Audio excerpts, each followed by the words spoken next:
तो अब एक कदम तो आप लोग निकल गए हैं, 10 से 12 महीने की तैयारी होती है, मतलब एक सीरियस स्टडी अगर हम करें 12 महीने की तो अच्छी तैयारी हो जाती है, बढ़िया से तैयारी हो जाती है, और उसके बाद हम लोग एग्जाम को कर सकते हैं, क्वालिफाई कर सकते हैं, कोई प्रॉब्लम नहीं है। लेकिन पहले क्या होता है कि एग्जाम को क्वालिफाई करने के लिए एग्जाम को समझना होता है। नहीं, अगर आप एग्जाम समझ लेंगे तो एग्जाम को क्वालिफाई करना मुश्किल नहीं है। मुश्किल तब होता है जब हम एग्जाम को ही नहीं समझते हैं, और एग्जाम को समझने के लिए किसको समझना होता है जी? सिलेबस को। नहीं, सिलेबस कहते हैं ना कि बिना नीति के किसी रण को नहीं जीता जा सकता है। नहीं, तो रणनीति जो होता है वो बहुत ही महत्वपूर्ण तथ्य है हमारी सफलता के लिए। नहीं, strategy is the most important things of our success. हमारी सफलता के लिए सबसे अनिवार्य तत्व अगर कोई है तो वो है रणनीति। और रणनीति बनाने के लिए जो सबसे इंपॉर्टेंट चीज है वो क्या है जी? सबसे इंपॉर्टेंट सिलेबस और प्रीवियस ईयर क्वेश्चन, यही दो चीज है।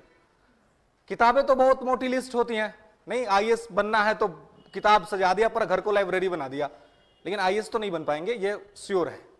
ठीक है, तो आईएएस बनने के लिए जरूरी है कि हम क्या करें? सिलेबस को समझ ले।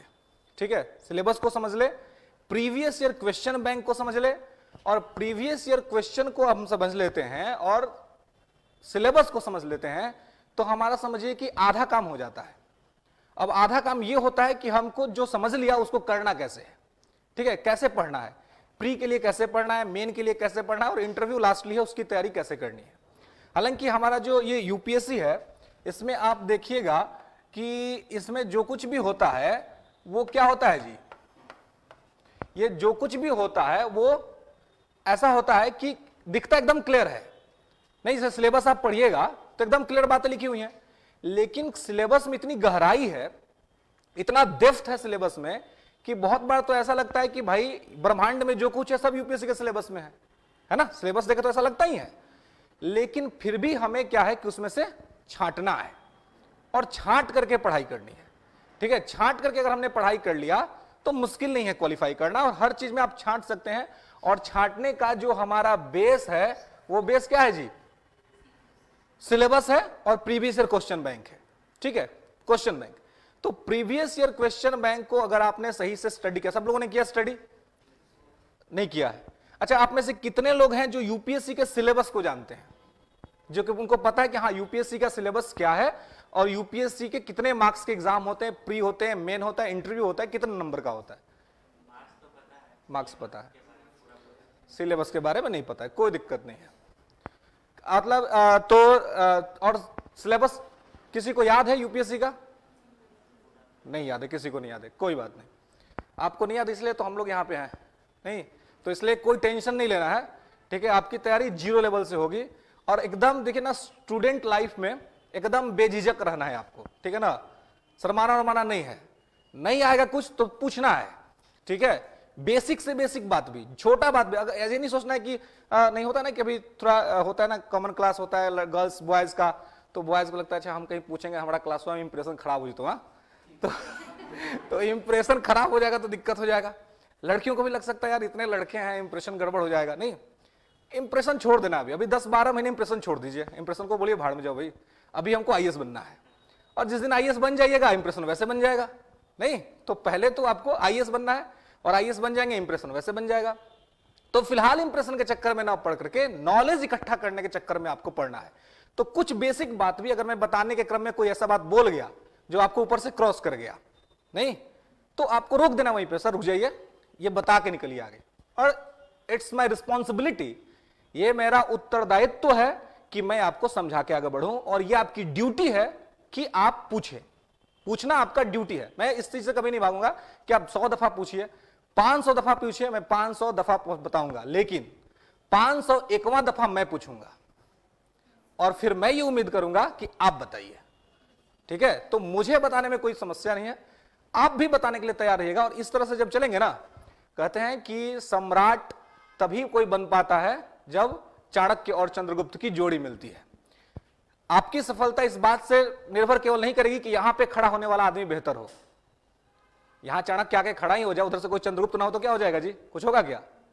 डिटर्मिनेशन दिखलाने के लिए चंद्रगुप्त का होना अनिवार्य है। हाँ, और अगर जब चंद्रगुप्त मिल जाए तो चंद्रगुप्त की भी सफलता निर्भर करती है चाणक्य के साथ, कि भाई कोई चाणक्य हो उसके साथ जो उसके गलत सही चीजों को बताए कि ये गलत है, ये सही है, ये सही है, ये गलत है, और उसके बाद वो उस रास्ते पे आगे बढ़े तो मुश्किल नहीं होता है।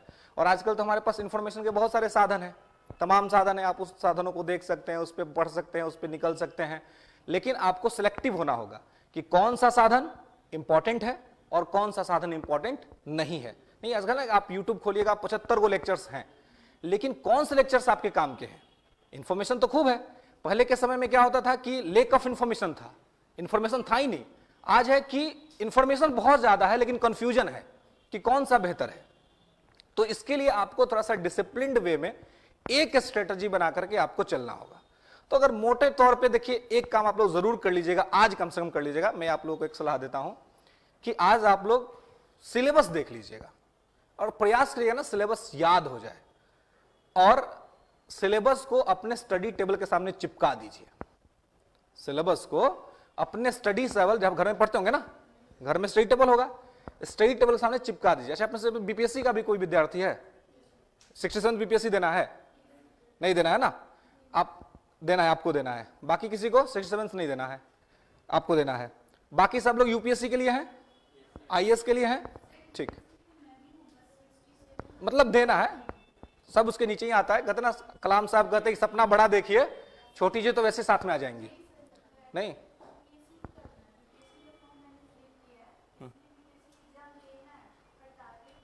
यूपीएससी ही है, ठीक है, कोई दिक्कत नहीं है। और मेरा भी ऐसा मानना है कि लक्ष्य तो बड़ा ही रखना चाहिए, और लक्ष्य आप यूपीएससी रखिएगा तो बीपीएससी हो ही जाएगा, मुश्किल नहीं है बीपीएससी होने में, लेकिन लक्ष्य बीपीएससी रखिएगा तो हो सकता है फंस जाए। अब फंस जाएगा तो क्या होगा? तब जाए पर तो दरोगा का एग्जाम दो, नहीं जाना पड़ेगा ना, जाना पड़ेगा दरोगा का एग्जाम देने के लिए। तो अच्छा है कि भाई यूपीएससी रखो, यूपीएससी तक पहुंचेंगे भगवान के आशीर्वाद से, अपने मेहनत से, तो ठीक है, नहीं तो पीसीएस तो हो ही जाएगा, हो ही जाता है ना, पीसीएस हो जाता है। अगर ईमानदारी से तैयारी कर रहे हैं आप तो पीसीएस में आपको प्रॉब्लम नहीं होगा, क्योंकि पीसीएस के क्वेश्चन का लेवल और यूपीएससी के क्वेश्चन का लेवल में जमीन आसमान का अंतर है, ठीक है। तो क्वेश्चंस को समझिएगा, और यूपीएससी के क्वेश्चंस अगर आप सॉल्व कर ले रहे हैं तो बीपीएससी में सीधे क्या पूछता है जी, है कि चंद्रगुप्त जो है सो विक्रमादित्य का उपाधि कब लिया था, यही ना पूछता है, ऐसे ही पूछता है ना, है मालविकाग्निमित्रम किसकी रचना है, मृच्छकटिकम किसकी रचना है, यही सब बात पूछता है। नहीं, राष्ट्रपति पर महाभियोग लगाने का अनुच्छेद कौन सा है, यही सब बात पूछता है ना जी, स्ट्रेट फॉरवर्ड क्वेश्चन होता है। लेकिन यूपीएससी में जाएगा तो क्या पूछेगा, वो डुका देगा अंदर, डुबो दे, तो इतना अंदर लेके जाएगा। नहीं, अब वो पूछेगा महाभियोग की प्रक्रिया, भाई प्रक्रिया बताओ, कि जब प्रक्रिया स्टार्ट होगी तो राज्यसभा से लोकसभा से पहले कितने मेंबर का सिग्नेचर चाहिए, जिसके बाद वो प्रक्रिया स्टार्ट होगी। नहीं, अंदर लेकर के जाएगा ना। कमिटी बनेगी जांच के लिए, तो कमिटी में कौन कौन से मेंबर्स होंगे, नहीं वो कमिटी जो बनेगी वो किस एक्ट के फॉर्म पे बन रही है, तो ये सारा इंफॉर्मेशन यूपीएससी डिमांड करता है। तो आप जितना ग्रेवियस इंफॉर्मेशन अगर आपके पास ऑलरेडी है तो मुश्किल नहीं है, आप आसानी से कर लीजिएगा, कोई दिक्कत नहीं है, ठीक है। तो मैं सीधे तौर पे अगर आपको बता दूं तो जो हमारा जो यूपीएससी का जो एग्जाम है, जो हमारा पूरा जो सिलेबस है यूपीएससी का, तो आपको पता है प्री में 2 पेपर है, GS1 GS2। तो GS1 जो है वो 200 मार्क्स का, GS2 200 मार्क्स का, ठीक है। GS2 को सीसेट कहा जाता है, सिविल सर्विस एप्टीट्यूड टेस्ट, और GS1 जो है जनरल स्टडीज का पेपर है, ठीक है, जिसमें 100 क्वेश्चंस होते हैं। आपको एक क्वेश्चन 2 नंबर का होता है, 200 मार्क्स का आपका एग्जाम होता है, ठीक है। सेकेंड पेपर में 2.5 नंबर के क्वेश्चंस होते हैं, आपके 80 क्वेश्चंस होते हैं और 200 मार्क्स का होता है, ठीक है। क्वालिफाइंग नेचर का है पेपर 2, क्वालिफाइंग नेचर का है। पेपर 1 आपको उस पर आपका रिजल्ट बनेगा, मतलब कि पेपर 1 में खूब मार्क्स लेके आ गए और पेपर 2 अगर पास नहीं हुए तो काम गड़बड़। और इस दफा ऐसा हुआ है, इस दफा जो अभी जो एग्जाम हुआ है उसका जो है ये मतलब पिछले वाला जो मार्कशीट आ गया है, से यूपीएससी तो अपना पूरा कहानी 1 साल बाद रिलीज करती है। नहीं, ये नहीं कि बीपीएससी के जैसा कि हाँ पहले इनिशियल आंसर की फिर फाइनल आंसर की, तमाम आंसर की आता है ना बीपीएससी का, यूपीएससी कुछ नहीं करती है। जब फाइनल रिजल्ट आएगा तब सब कुछ रिलीज करती है, तो आपको मालूम चलेगा अच्छा पीटी में आपने कैसा परफॉर्म किया था। तो जो फाइनल रिजल्ट आया 2020 वाला, तो उसमें आप देखिए कि किस प्रकार से दिखा है कि बहुत सारे लोग GS1 क्वालिफाई कर गए हैं, 2 में फेल कर गए हैं। मतलब कि GS1 में अच्छे मार्क्स हैं, GS में 120 तक मार्क्स आया है, लेकिन सीसेट के पेपर में 62 नंबर पे काम खत्म हो गया है, 55 नंबर आया है, सीसेट पास नहीं कर पाए हैं। तो ये तो समझ लेकर रखिए कि भाई सीसेट पे भी आपको काम करना पड़ेगा। प्रिलिमिनरी पास करना है तो जीएस के साथ साथ सीसेट पे भी काम करना होगा। हाँ, सीसेट पे बस इतना काम करिए कि 67 नंबर से ज्यादा आ जाए, क्योंकि 67 पे ही पास है। तो अगर मैथ अच्छी नहीं भी है, ठीक है, अगर रीजनिंग अच्छी नहीं भी है तो थोड़ी अच्छी तो करनी पड़ेगी, थोड़ी अच्छी आपको करनी पड़ेगी। बहुत अच्छा आप मैथ का विद्वान बनिए, ये डिमांडेड नहीं है। आपको मिलेगा क्लर्क आपके ऑफिस में काम करने के लिए, वो सब आंकड़ा जोड़ के बताएगा आपको। एसएससी वाले आएंगे आपके सहायता करने के लिए आपके ऑफिस में, तो आपको उतना प्रॉब्लम नहीं होगा। लेकिन आप ऑफिसर बनने जा रहे हैं तो सामान्य गणित तो आपको आनी ही चाहिए, सामान्य रीजनिंग तो आपको आनी ही चाहिए। तो ये वो डिमांड करता है और वो आपको आना चाहिए। कॉम्प्रिहेंशन टफ पार्ट होता है, कॉम्प्रिहेंशन टफ पार्ट होता है। कॉम्प्रिहेंशन उसके लिए है जिसका मान लीजिए कि मैथ कम आता है तो बेचारा कॉम्प्रिहेंशन बना के काम निकालेगा, लेकिन कॉम्प्रिहेंशन टफ है। और खासकर हिंदी मीडियम में कॉम्प्रिहेंशन और टफ है। आप सुनो, हिंदी और इंग्लिश मीडियम का एक लोचा दिखाया जाता है यूपीएससी में, होता है ना, तो वो ट्रांसलेशन का प्रॉब्लम है। मूल पेपर इंग्लिश में तैयार होता है, गूगल उसका हिंदी ट्रांसलेट करता है, और हिंदी ट्रांसलेशन से हिंदी माध्यम के विद्यार्थियों को दिक्कत होता है। मेन प्रॉब्लम यहां है। लोग समझते हैं कि हिंदी मीडियम के विद्यार्थी को इंग्लिश से प्रॉब्लम है, ऐसा बिल्कुल नहीं है। हिंदी मीडियम के विद्यार्थी को हिंदी से प्रॉब्लम है, क्योंकि ऐसा हिंदी देती है यूपीएससी ना कि समझ से परे होता है। अब वो लिखती है जगतीकरण, समझ रहे जगतीकरण क्या होता है, एनीबॉडी? और इंग्लिश में लिखते हैं ग्लोबलाइजेशन, समझ गए सब लोग? यही अंतर है। ग्लोबलाइजेशन सब लोग समझ रहे हैं ना। यूपीएससी हिंदी क्या लिखती है, जगतीकरण। अब हिंदी वाला क्या समझे, क्या लिख दो, हाँ क्या लिख दिया भाई, लिखो ना, अच्छा से लिख दो भूमंडलीकरण, तो समझ जाएगा सब लोग। भूमंडलीकरण तो आसान वर्ड है ना, सब बच्चा समझ जाएगा। वैश्वीकरण लिख दो, सब समझ जाएगा। लेकिन लिख दिए जगतीकरण, तो हिंदी मीडियम को एक्चुअल प्रॉब्लम वहां पे है। लेकिन प्रॉब्लम कहीं और है, बीमारी सर दर्द की है, दवा पेट दर्द का दिया जा रहा है, तो वैसे बीमारी तो ठीक होगी नहीं। तो वो कमीशन को समझना पड़ेगा कि क्या है। लेकिन जब तक कमीशन नहीं समझ रही है, हमें समझना पड़ेगा कि हम अगर हिंदी माध्यम है हमारा तो हम कैसे तैयारी करें, ठीक है, तो हम कैसे चीजों को पढ़े। और एक चीज ये भी है, अपीयरेंस ही हिंदी माध्यम से कम है, इसलिए फाइनल रिजल्ट भी हिंदी माध्यम का कम है, ठीक है। अपीयरेंस ही कम लोग होते हैं हिंदी माध्यम से, इंग्लिश से ज्यादा लोग होते हैं, इसलिए इंग्लिश से रिजल्ट भी ज्यादा होता है, और इंग्लिश से फेल भी ज्यादा लोग होते हैं। ये भी डेटा है, फेल भी ज्यादा वहीं से होते हैं, ठीक है। तो ये दो पेपर आपके यहां पे हैं। इस पेपर का आपके मेंस मतलब पीटी के बाद कोई रोल नहीं है, ये नंबर भी कोई इंपॉर्टेंस नहीं रखते हैं, क्योंकि ये बस क्वालिफाइंग है। मतलब कि सीरियस कैंडिडेट को ले लो और जो शादी के लिए पढ़ने आया उसको बाहर कर दो। नहीं समझते, शादी के लिए पढ़ने आया लड़का क्या कर रहा है, इसका तैयारी कर रहा है, नहीं इसी पे शादी हो गया, और बाद में क्या बनेगा भगवान जाने, नहीं, लेकिन हो गया ना, तो वैसे लोग को बाहर कर दो, ठीक है। या कुछ लोग घूमने के लिए भी दिल्ली पटना कहीं घूमने जाना है तो चलो भाई एग्जाम का सेंटर मिलेगा वहां पे घूम लेंगे। कुछ तो ऐसे होते हैं कि देहरादून दे देते हैं, मेंस में होता है ऐसा कि वहां का देते और वहां जाके मेंस लिखते हैं, ठीक है, कि चलो भाई वहां का थोड़ा जगह भी घूम लेंगे एग्जाम के बहाने। तो वैसे लोग, हालांकि पीटी में नॉन सीरियस लोग को छांट देना है, ठीक है, और सीरियस लोग को बुला लेना है मेंस के लिए। जब आप मेंस में जाते हैं तो आईएएस की एक्चुअल लड़ाई मेंस में शुरू होती है। वहां पे लड़ाई होता है जब एक दिन में 2 पेपर यूपीएससी लिखवाती है और लिखते लिखते ये ना है ना सूज जाता है, ये फूल जाता है, दब जाता है, ऐसी कहानी होती है, ठीक है। ये पूरा यहाँ पे गड्ढा हो जाएगा, जब मेंस लिखेगा यूपीएससी का ये गड्ढा बन जाएगा यहाँ पे पूरा, क्योंकि आपको प्रैक्टिस करना पड़ता है। एक दिन में 300-300 मार्क्स के 2 पेपर होते हैं, GS1, GS2, GS3, GS4, ठीक है। 4 पेपर GS के हैं, ठीक है, और ईच पेपर 250 मार्क्स, 250 मार्क्स का होता है। तो 4 पेपर ये आपके 1000 के हो जाते हैं, और 500 नंबर का आपका ऑप्शनल होता है। आप चुन लीजिए जो भी आपको चुनना है अपने चॉइस के हिसाब से, कोई एक पेपर आप चुनते हैं, तो 1500 की ये कहानी हो जाती है, ठीक है। अब मेन जो है, इसके बाद एक निबंध का पेपर होता है, ठीक है, निबंध का पेपर है। निबंध के बाद आपका मतलब ये आपका कंप्लीट हो जाता है कहां पे, तो ये कंप्लीट होता है आपका मेंस तक में। लेकिन मेंस में ही जो है ये आपका रैंक और आपका सक्सेस डिसाइड करता है, क्योंकि इतना बल्क में नंबर कहां है, मेंस में है, इतना ज्यादा नंबर तो मेंस में है ना आपका। तो यहां से जितना ज्यादा नंबर आप प्राप्त करेंगे उतना ज्यादा हेल्प आपको इंटरव्यू में होगा। कि आप अगर पीछे से अच्छा खासा नंबर लेकर के जा रहे हैं तो इंटरव्यू में अगर थोड़ा बहुत कम मार्क्स भी आया तो आपकी कहानी हो जाएगी पूरी। यानी कि अगर आप बात करेंगे कि जो होता है 2025 नंबर का पूरा कहानी होता है, पूरा कहानी इतना नंबर का होता है, ठीक है। और यही इसलिए है ना कि एग्जाम को निकालने से पहले एग्जाम को समझिए। और रैंक 1 जो इंडिया का होता है वो सामान्यतः अब कुछ सालों से, 1-2 सालों से वो नंबर थोड़ा इंक्रीज हुआ, यानी 1100 और 1000 के बीच में रहता है या थोड़ा सा अप जाता है। ठीक है, यानी आपको 50% मार्क्स लाने हैं और 50% आएगा तो टॉप हो जाइएगा, समझ रहे हैं? पटना में, बिहार में हड़कंप मचते हो जैसे इस बार मचा है, नहीं? हाँ, शुभम कुमार। तो ये हाल हो जाएगा।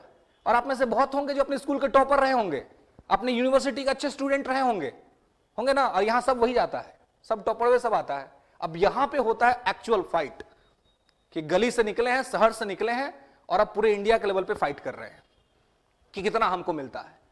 तो जितना आपको मिलेगा उतना आपको यहां पे फायदा करेगा। तो आप कितना अचीव करते हैं ये देखिए। तो आपको 50% लाना है मेंस में। आपको 50% अगर आप परफॉर्मेंस करते हैं तो आप समझिए कि रैंक 1, 2, 3 के आसपास में होंगे। लेकिन चलिए, आपको सिलेक्शन लेना है, सिलेक्शन लेना है तो इतना तो आपको ध्यान रखना है कि भाई हमको अच्छा परफॉर्म करेंगे तो हमको सिलेक्शन मिल जाएगा। तो अच्छा परफॉर्म करने के लिए आपको क्या करना होगा? पहले तो यूपीएससी का जो सिलेबस है उस सिलेबस को ध्यान रखना पड़ेगा। क्यों, सिलेबस क्या है, और सिलेबस के साथ जो प्रीवियस ईयर क्वेश्चन बैंक है उसको ध्यान रखना पड़ेगा कि वो क्या है। ये जब आप एनालिसिस कर लीजिएगा ना, आपको एकदम पता चल जाएगा कि यूपीएससी क्या पूछती है, यूपीएससी कैसे पूछती है। इसी पे काम करना होता है। और ये अगर आप काम कर लेंगे तो यही क्या होता है जी, यही तो होता है रणनीति,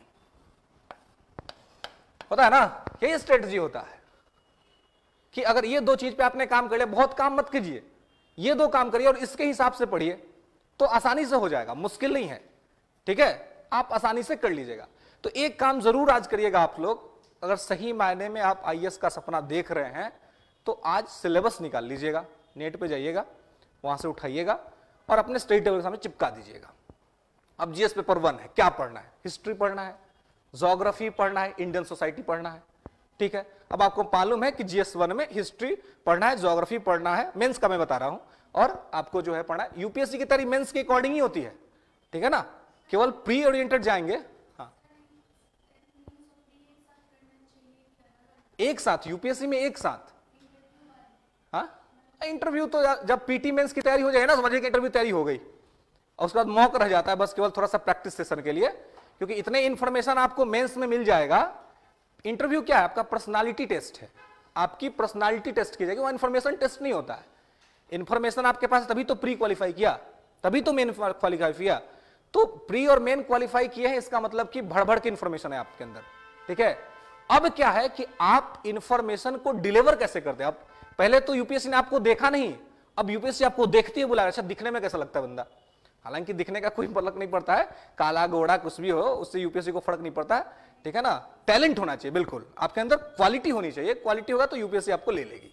ठीक है, आप चाहे जैसे भी हो, ठीक है, तो आपको यूपीएससी ले लेगी। बस आपके अंदर वो बात करने का तरीका आपका क्या है। वहां आप रॉन्ग भी आंसर जब देते हैं ना, तो अब क्या है कि वो जो बोर्ड है उसके अंदर थोड़ा सा आपका निगेटिव इमेज बनता है, तो वहां पे रॉन्ग आंसर नहीं देने होते। अगर आपको नहीं पता है तो आप बोल दीजिए कि नहीं आता है।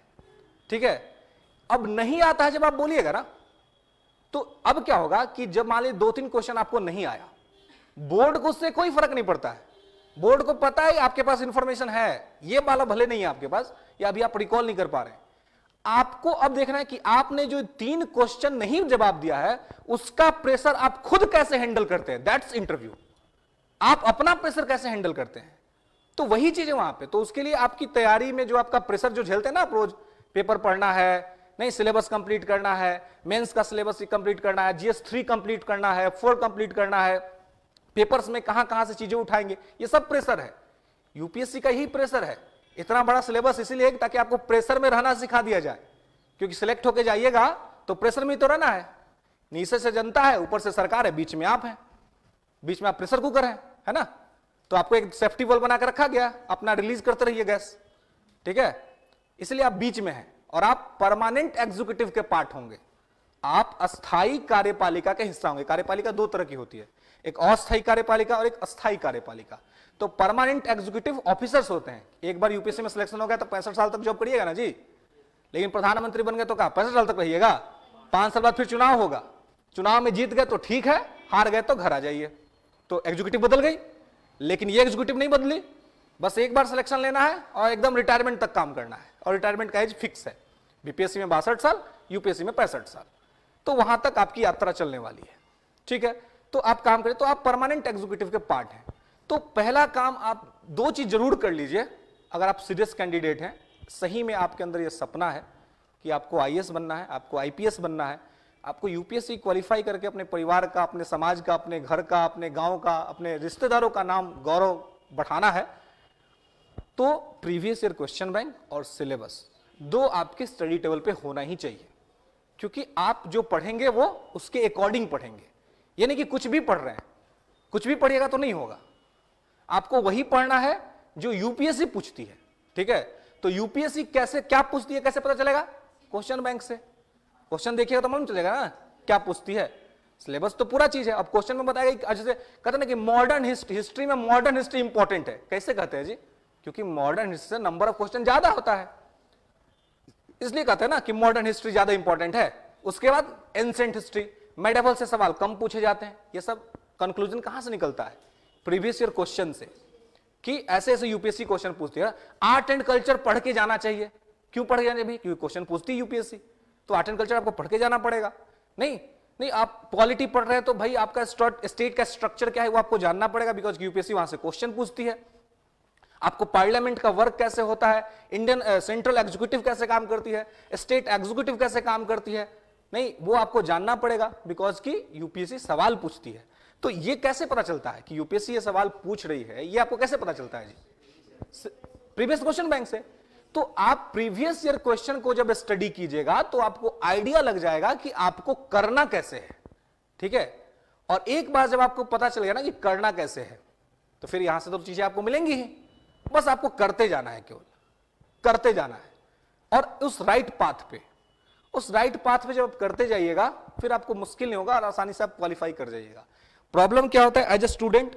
कंसिस्टेंसी का प्रॉब्लम, निरंतरता नहीं होता है हमारे अंदर, हम निरंतरता नहीं बना कर रख पाते। आज मान लीजिए मोटिवेट हो गए, खूब पढ़ेंगे, रात भर पढ़ लेंगे, सुबह से कल से पुनः मुस्को भवा, फिर परसों वाली स्थिति, आज पढ़ नहीं करेंगे। नहीं, तो एक डिसिप्लिन होना चाहिए कि आप डिसिप्लिन वे में 7 से 8 घंटे की पढ़ाई एवरीडे कर रहे हैं। रोज कम से कम 7 से 8 घंटे की पढ़ाई अगर आप कर रहे हैं तो आपको कोई प्रॉब्लम नहीं होगा। ये आपको बना के रखना चाहिए, और ये 10 महीने 12 महीने अगर चल गया तो पक्का हो जाएगा सिलेक्शन, पक्का, confirm, sure and certain. Selection इसलिए नहीं होता है क्योंकि निरंतरता नहीं होती है। ऐसा भी लगन का माहौल, शादी विवाह का माहौल चल रहा है, नहीं अब आज पढ़ाई करना था लेकिन आ गया कोई इन्विटेशन, अब जाना है शादी में, अब शादी में चले गए, एक दिन खत्म हो गया। ऐसे करते करते अगर मान लीजिए 4-5 को शादी अटेंड कर गए तो 4-5 दिन खत्म हुआ ना जी, और 4-5 दिन खत्म हुआ तो एक दिन में 24 घंटा होता है, 24 में 5 से मल्टीप्लाई कर दीजिए, कितने आवर्स खत्म हो गए आपके? खत्म हुए ना। तो दिक्कत होगा ना आपको फिर फ्यूचर में, फिर आपको मेंटेन करना पड़ेगा ना, तो थोड़ा सा तो आपको सेपरेट होना पड़ेगा ना। दूसरी की शादी में ज्यादा जाएंगे तो क्या होगा जी? अपना शादी संकट में पड़ जाएगा, नहीं पड़ जाएगा है? अपना होगा कि नहीं वो गड़बड़ हो जाएगा ना जी, है? क्योंकि भाई अपना कुछ अच्छा हो जाएगा तभी ना कोई आएगा जी। अगर कोई भी पिता आएगा वर ढूंढने के लिए तो वो क्या ढूंढेगा जी? एक क्वालिटी वाला लड़का ढूंढेगा ना, तो क्वालिटी वाले लड़के के लिए तो पढ़ना ही पड़ेगा।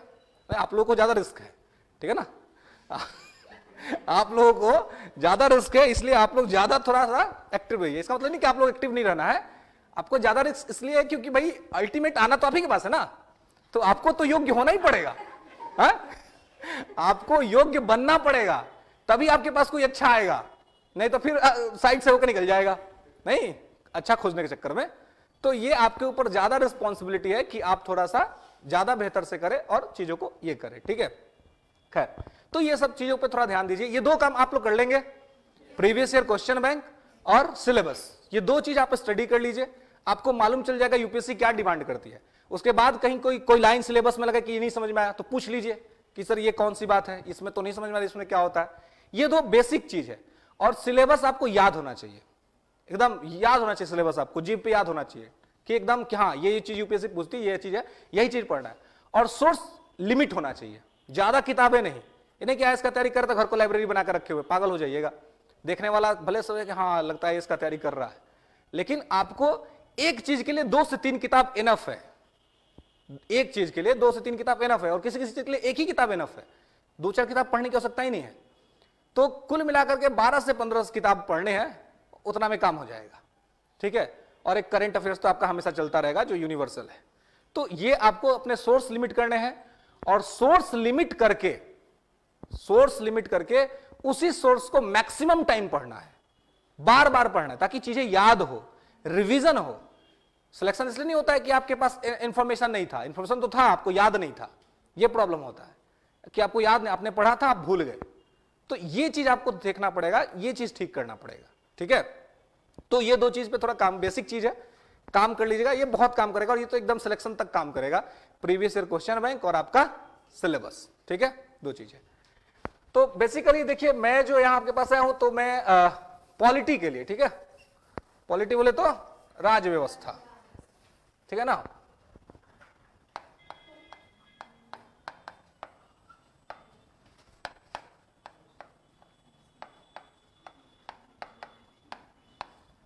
ठीक है, राज व्यवस्था। अब देखिए कि थोड़ा सा इसके अंतर्गत हम लोग समझने का प्रयास करेंगे कि ये क्या है और ये किस प्रकार से है और ये कैसे होता है, ठीक है। तो राज्य व्यवस्था समझ रहे हैं, ऐसा सिस्टम जिससे स्टेट चलता है, ठीक है। स्टेट जैसे चलता है वैसे वही सिस्टम के बारे में आपको जानना है। और आपको पता है कि हमारे यहां स्टेट कॉन्स्टिट्यूशन से चलता है, हमारे यहां जो राज्य चलता है वो संविधान से चलता है। तो एक तो क्लियर है कि इस विषय में आपको कॉन्स्टिट्यूशन को स्टडी करना होगा, ठीक है। और ये पॉलिटी जो है, ये पॉलिटिकल साइंस का एक छोटा सा पार्ट है, एक छोटा सा हिस्सा है, ठीक है। पॉलिटिकल साइंस जिसमें सिद्धांत पढ़ना है, राजनीतिक विज्ञान सिद्धांत पढ़ने होते हैं। यहां आपको प्रैक्टिकल पढ़ना है कि इंप्लीमेंटेशंस कैसे होते हैं, चीजों को कैसे इंप्लीमेंट किया जाता है, और ये पॉलिटिकल साइंस का एक छोटा सा हिस्सा है पॉलिटी।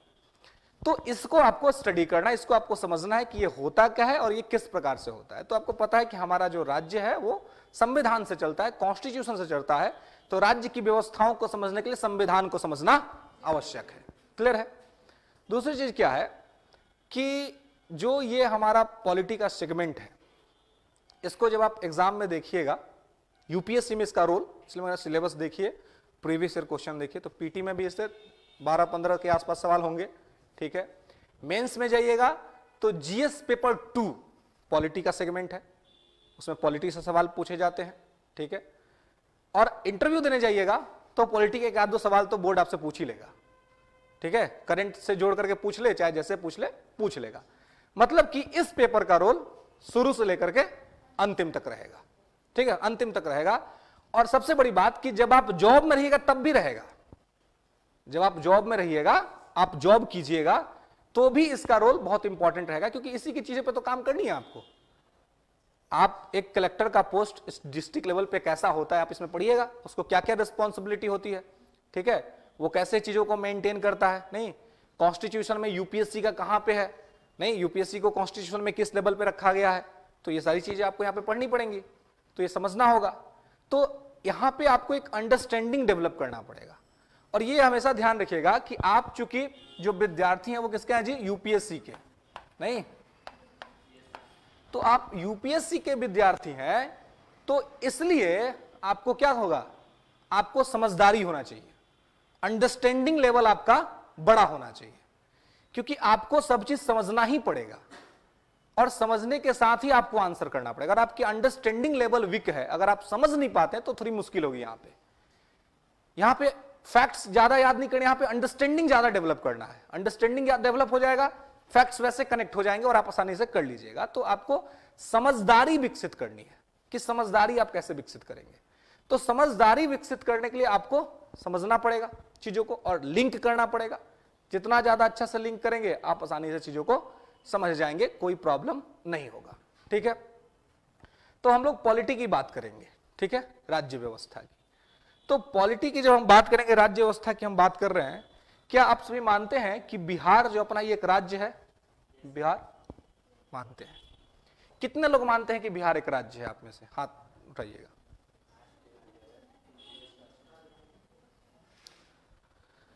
ये वाला जो हाथ एक होता है ये लगता है कि 50-50 वाला है, सर अपने हिसाब से मान लीजिए कि भाई हम तो दोनों में है।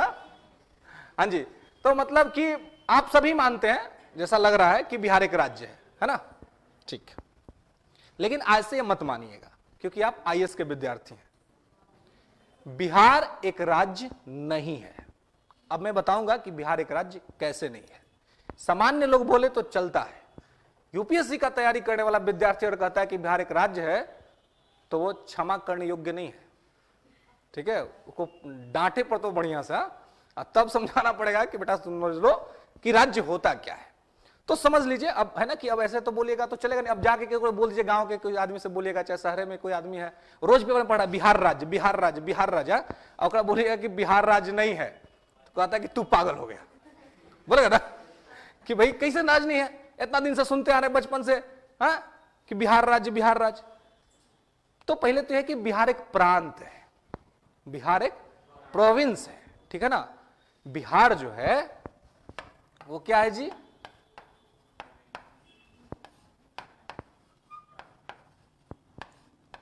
ये एक प्रांत है, ठीक है ना, राज्य नहीं है। राज्य कौन है? भारत।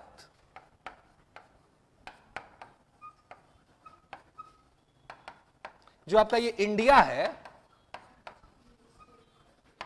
ये स्टेट है, बिहार स्टेट नहीं है, बिहार एक प्रांत है। और बिहार ही नहीं, ये ध्यान रखिएगा कि जो 28 राज्य जो वर्तमान में, ये कोई राज्य नहीं है, ये सब के सब प्रांत है, और राज्य एक ही है, भारत। तो देश क्या होता है भाई? तो ध्यान रखिएगा कि पॉलिटिकल साइंस में देश कुछ भी नहीं होता, देश की कोई अवधारणा ही नहीं है। देश तो ऐसे प्रशासनिक सुविधा के लिए रख लिया जाता है, ना तो संविधान में कहीं लिखा हुआ है देश, पूरे कॉन्स्टिट्यूशन में कहीं देश लिखा है जी? कहीं नहीं लिखा है। भारतीय संविधान का भाग 1 का अनुच्छेद 1 क्या कहता है? भारत अथवा इंडिया राज्यों का संघ है, यही कहता है ना। देश कहां गया? इतना दिन भारत एक देश है, भारत एक देश है, ना हो तो देश। एकदम ध्यान रखना है कि हमारे कॉन्स्टिट्यूशन के अकॉर्डिंग भारत एक राज्य है, और बिहार सहित बाकी जितने जो स्टेट्स जो हम लोग सुनते हैं वो सब प्रांत है, कोई भी राज्य नहीं है। तो अब ये समझ लीजिए थोड़ा सा, वही कहते हैं कि अंडरस्टैंडिंग। यूपीएससी का विद्यार्थी समझदार होता है, इसलिए उसको रिस्पेक्ट मिलता है। खाली ऐसा कह दीजिएगा ना कि यूपीएससी का तैयारी करते हैं डर जितवा सब, यूपीएससी तो हड़क जाएगा थोड़ा सा। नहीं, हड़क नहीं जाएगा जी, हड़क जाता है सर। यूपीएससी का नाम लीजिएगा ना, हड़क जाएगा कि भाई पता नहीं काका जानता होगा। नहीं, भले नहीं कुछ नहीं जानता हो, नहीं, लेकिन नाम ले लीजिएगा ना कि यूपीएससी का तैयारी करते हैं, तो बगल वाला थोड़ा सतर्क हो जाएगा कि भाई इससे थोड़ा दूर रहना, नहीं कब लपेट देगा कोई नहीं जानता है। तो और ये बहुत इंपॉर्टेंट चीज है, मैं बताऊं, मैं मॉक इंटरव्यू में भी बैठता हूं, जो बीपीएससी वालों का मॉक इंटरव्यू होता है, मैंने बहुत लोगों का लिया है 64th में, जो लोग अब सिलेक्टेड है डीएसपी और ये बन चुके हैं। मैंने वहां भी बहुत सारे विद्यार्थियों से पूछा कि भाई बताओ आप कि बिहार का कैरेक्टर क्या है, नहीं बताया।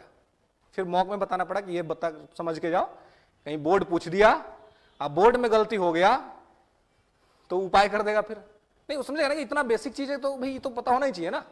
कुछ कुछ को पता भी था, कुछ कुछ को नहीं था, ठीक है। तो अब देखिए, राज्य होने के लिए इसको नोट कर लीजिएगा, ठीक है ना, ठीक है। राज्य होने के लिए 4 कैरेक्टर इंपॉर्टेंट है। हाँ, स्टेट होने के लिए 4 कैरेक्टर इंपॉर्टेंट है, ठीक है। कोई भी अगर स्टेट होगा तो उसको क्या हो चाहिए जी?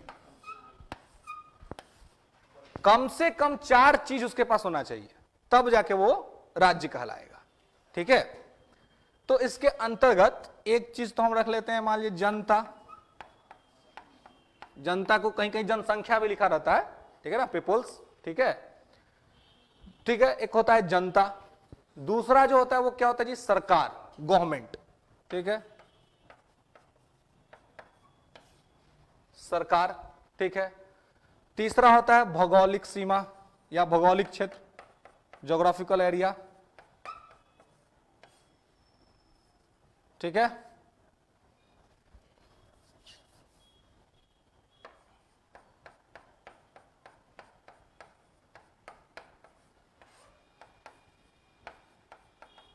ठीक है, geographical area, peoples, government, geographical area, ठीक है। एंड फोर्थ होता है संप्रभुता। सवर्निटी, संप्रभुता, सवर्निटी, ठीक है।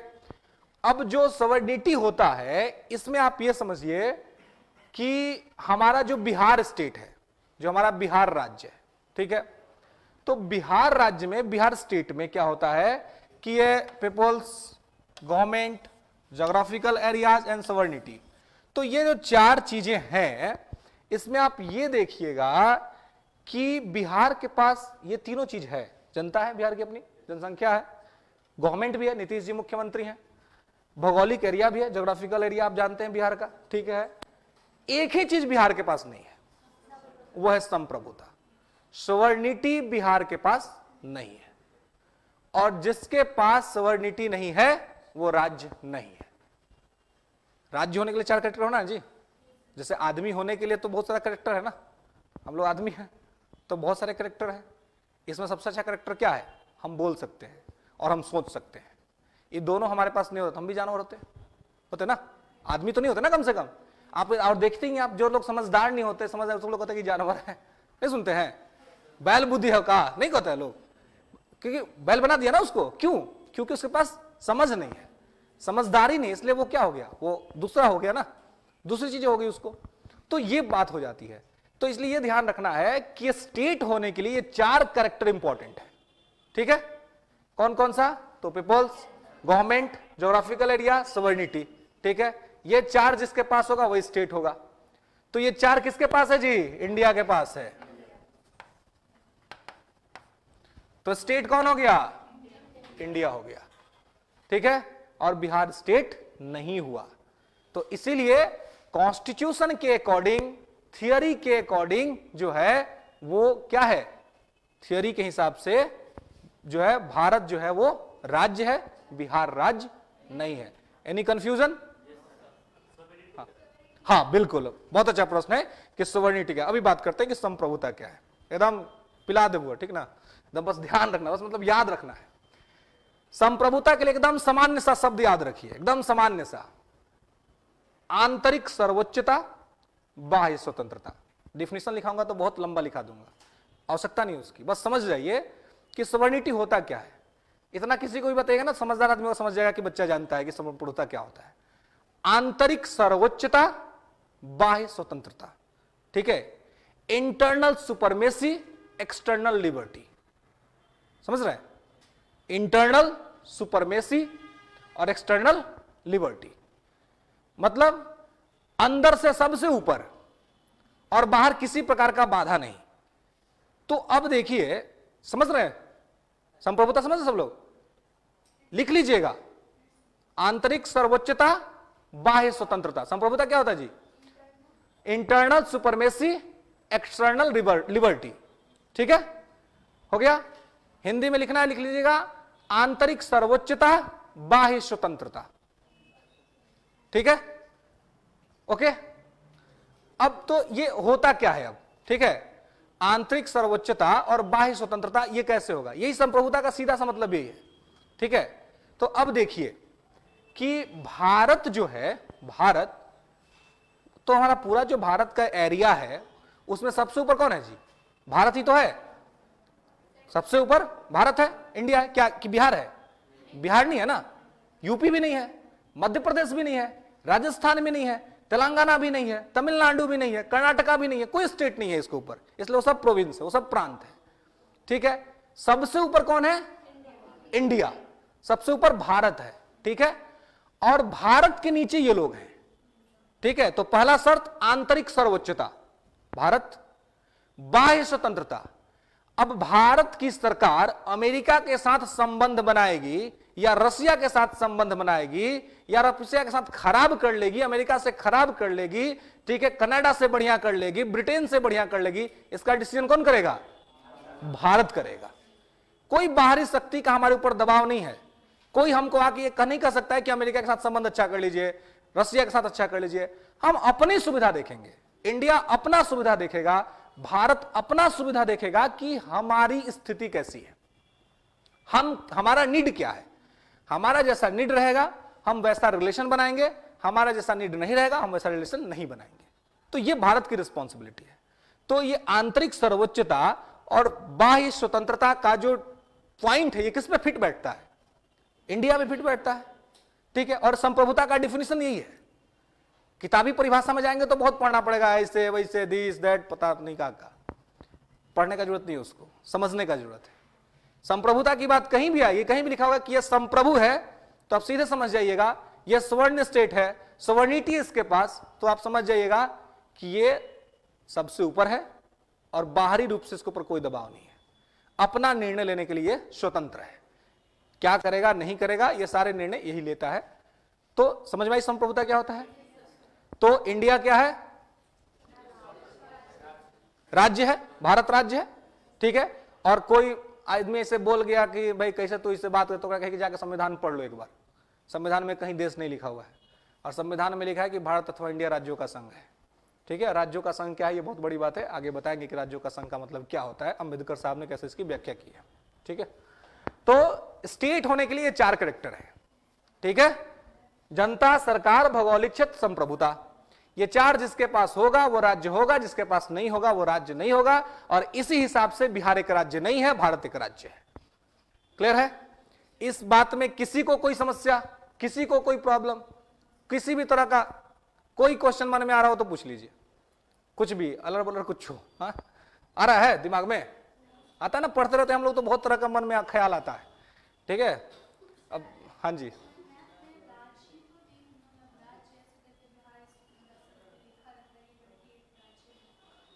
उसको तो उसको ना ब्लैक पेन है घर में, उसको काट दीजिएगा, वहां लिख दीजिएगा प्रांत, ठीक है।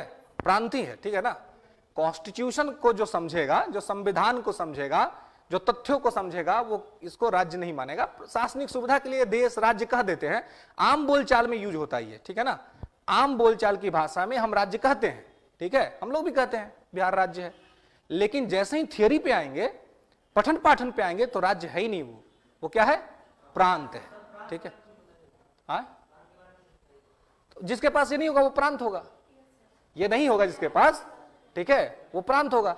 जैसे कि ये संप्रभुता जिसके पास नहीं है वो प्रांत ही है, ठीक है। और जिसके पास संप्रभुता आ गया वो राज्य हो गया। हाँ, हाँ, नहीं है, बिल्कुल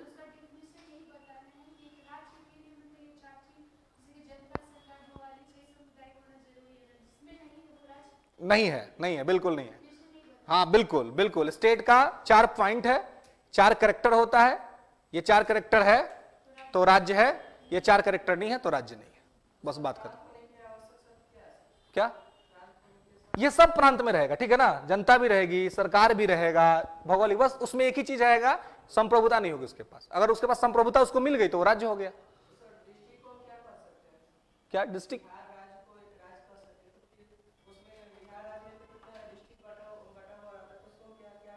डिस्ट्रिक्ट तो डिस्ट्रिक्ट ही है, जिला ही है, उसको क्या, जिला है, वो जिला के कैरेक्टर पे खड़ा उतरता है, वो जिला ही है ना, उसके कैरेक्टर में कोई प्रॉब्लम नहीं है। बस बिहार राज्य नहीं है, राज्य का जो कैरेक्टर है उस कैरेक्टर पर बिहार फिट नहीं बैठता है, बिहारी क्या कोई स्टेट फिट नहीं बैठता है। अब इतना समझ लीजिए कि देश जो है ना, देश पॉलिटिकल साइंस में कुछ नहीं होता है, ठीक है ना। अगर होता तो लिखता ना संविधान। अंबेडकर साहब मूर्ख थे? नहीं थे ना, लिख देते भारत अथवा इंडिया देशों का समूह होगा। पूरे संविधान में कहीं खोज के कोई दिखा दे कि देश लिखा हुआ है कहीं पे? लिखा नहीं, लिखा रहता है ना, बिल्कुल लिखा रहेगा। हिस्ट्री उस फेज को गुजर के आया है ना, इसलिए वो प्रांत लिखेगा कि बिहार प्रांत है। अरे अभी भी पीएससी का तैयारी करिएगा तो क्या पूछता है, बिहार प्रांत का गठन कब हुआ? नहीं पूछता है कि बिहार राज्य का गठन कब हुआ। प्रीवियस ईयर क्वेश्चन उठा के देखिएगा, पूछता है बिहार प्रांत का गठन कब हुआ, क्योंकि वो कमीशन है, आयोग है, आयोग ही क्वेश्चन तैयार कर रहा है, तो आयोग ये गलती नहीं करेगा, ठीक है। और राज्य सामान्य तौर पे प्रशासनिक सुविधा के लिए हम लोग भी यूज करते हैं, सब यूज करते हैं, लेकिन थियोरी पर वो राज्य नहीं है, इतना आपको ध्यान रखना है, ठीक है। राज्य होने के कैरेक्टर होते हैं, ये कैरेक्टर पे फिट नहीं बैठता है, इसलिए राज्य नहीं है, क्योंकि इसके पास संप्रभुता नहीं है। ओके, दूसरे पॉइंट पे चले, ये समझ गए? हाँ, क्या? हाँ, आते हैं। देखिए, वो एक संगठन होता है, ठीक है ना, जो 4 देश, 5 देश, 15 देश, 19 देश, 70 देश, ये सारे देश वो एक संगठन है, वो कोई राज्य नहीं है, संगठन है।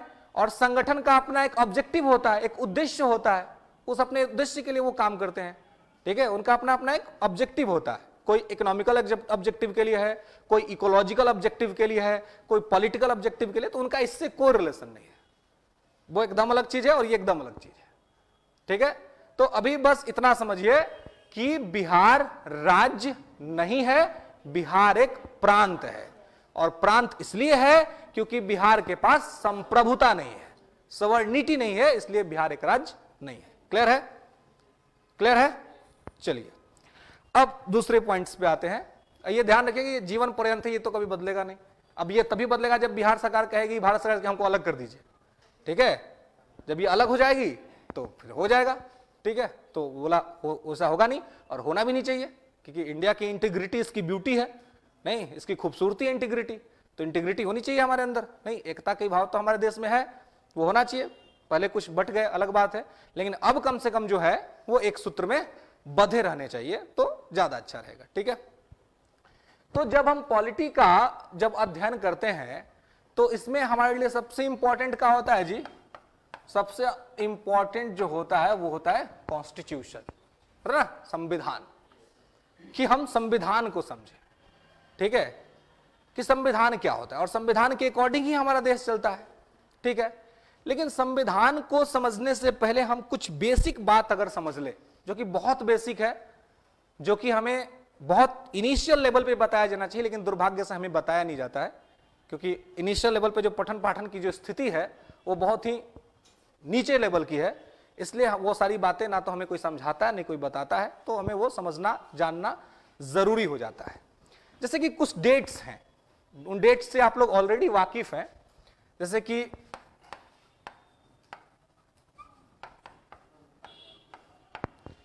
15 अगस्त 1947, पता है आप लोगों को कि देश आजाद हुआ था। एक डेट और मैं लिखता हूं,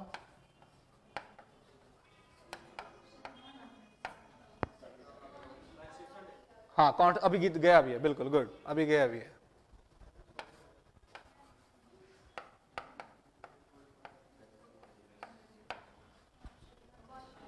ये भी परिचित है सब लोग, बहुत नॉर्मल सी चीज है, ठीक है। लेकिन अब ये सारे डेट्स आपको पता है, लेकिन ये डेट्स केवल पता करने से आईएएस तो नहीं बनेंगे ना, क्योंकि सबको पता है। छोटा बच्चों से पूछते हो कि देश कब आजाद हुए तो बता देगा ना, तो उसमें आप में तो कोई अंतर नहीं। आप क्या विशेष जानते हैं जो आपको आईएएस बना दिया जाए? आपको सिविल सर्विस में आपको आईपीएस जिला का इतना बड़ा अधिकारी बना के भेज दिया जाए? नहीं, आपकी क्या विशेषता है, आप क्या जानते हैं? तो इन तीनों डेट में डिफरेंसेस क्या है, अंतर क्या है? ये जो डेट है ये इसमें क्या है अंतर? तो यहां पे अगर हम एक अप टू ऐड कर दे तक कि 15 अगस्त 1947 तक, तो 15 अगस्त 1947 तक भारत की क्या स्थिति थी जी? गुलाम था, गुड, भारत गुलाम था, ठीक है। हाँ, भारत गुलाम था, किसका गुलाम था? अंग्रेजों का गुलाम था। नहीं, 1757 का बैटल ऑफ पलासी हुआ, और उस बैटल ऑफ पलासी के बाद बंगाल उनके कब्जे में गया, और बंगाल कब्जे के बाद एक हुआ बैटल ऑफ बक्सर 1764 में, और 1764 के बक्सर से उन्होंने सबको कंट्रोल में ले लिया। नहीं मतलब कम से कम कहते हैं ना कि एक यूपीएससी मेंस में एक क्वेश्चन बनता है कि पलासी के निर्णयों पर बक्सर ने अपना मुहर लगा दिया। आलोचनात्मक मूल्यांकन कीजिए, क्रिटिकली एनालिसिस, ठीक है। तो पलासी में कुछ डिसीजन हुआ था और उस पर बक्सर ने अपना स्टांप लगा दिया कि भाई अब तो यही होगा। तो ऐसा क्या हो गया था पलासी में, जानते हैं आप लोग? पलासी में क्या हुआ था? 23 जून 1757, 23 जून 1757 को पलासी का युद्ध हुआ था। बंगाल का नवाब था सिराजुद्दौला, ठीक है। सिराजुद्दौला बंगाल का नवाब था, लेकिन उसी के परिवार के लोग और उसी के आसपास के लोग नहीं चाहते थे कि वो नवाब बना रहे, ठीक है। तो उसको नवाब के पद से हटा देना चाहते थे। और उस समय भारत में था बंगाल के कंपनी का गवर्नर जिसका नाम था रॉबर्ट क्लाइव, ठीक है। और क्लाइव सोच रहा था धीरे धीरे अपनी कंपनी का विस्तार करने का, और भारत में कंपनी जो थी, मतलब बहुत सारी कंपनी आई थी ना, पोर्टुगीज आए थे, फ्रेंच आए थे, डच आए थे, नहीं ब्रिटिशर्स आए थे।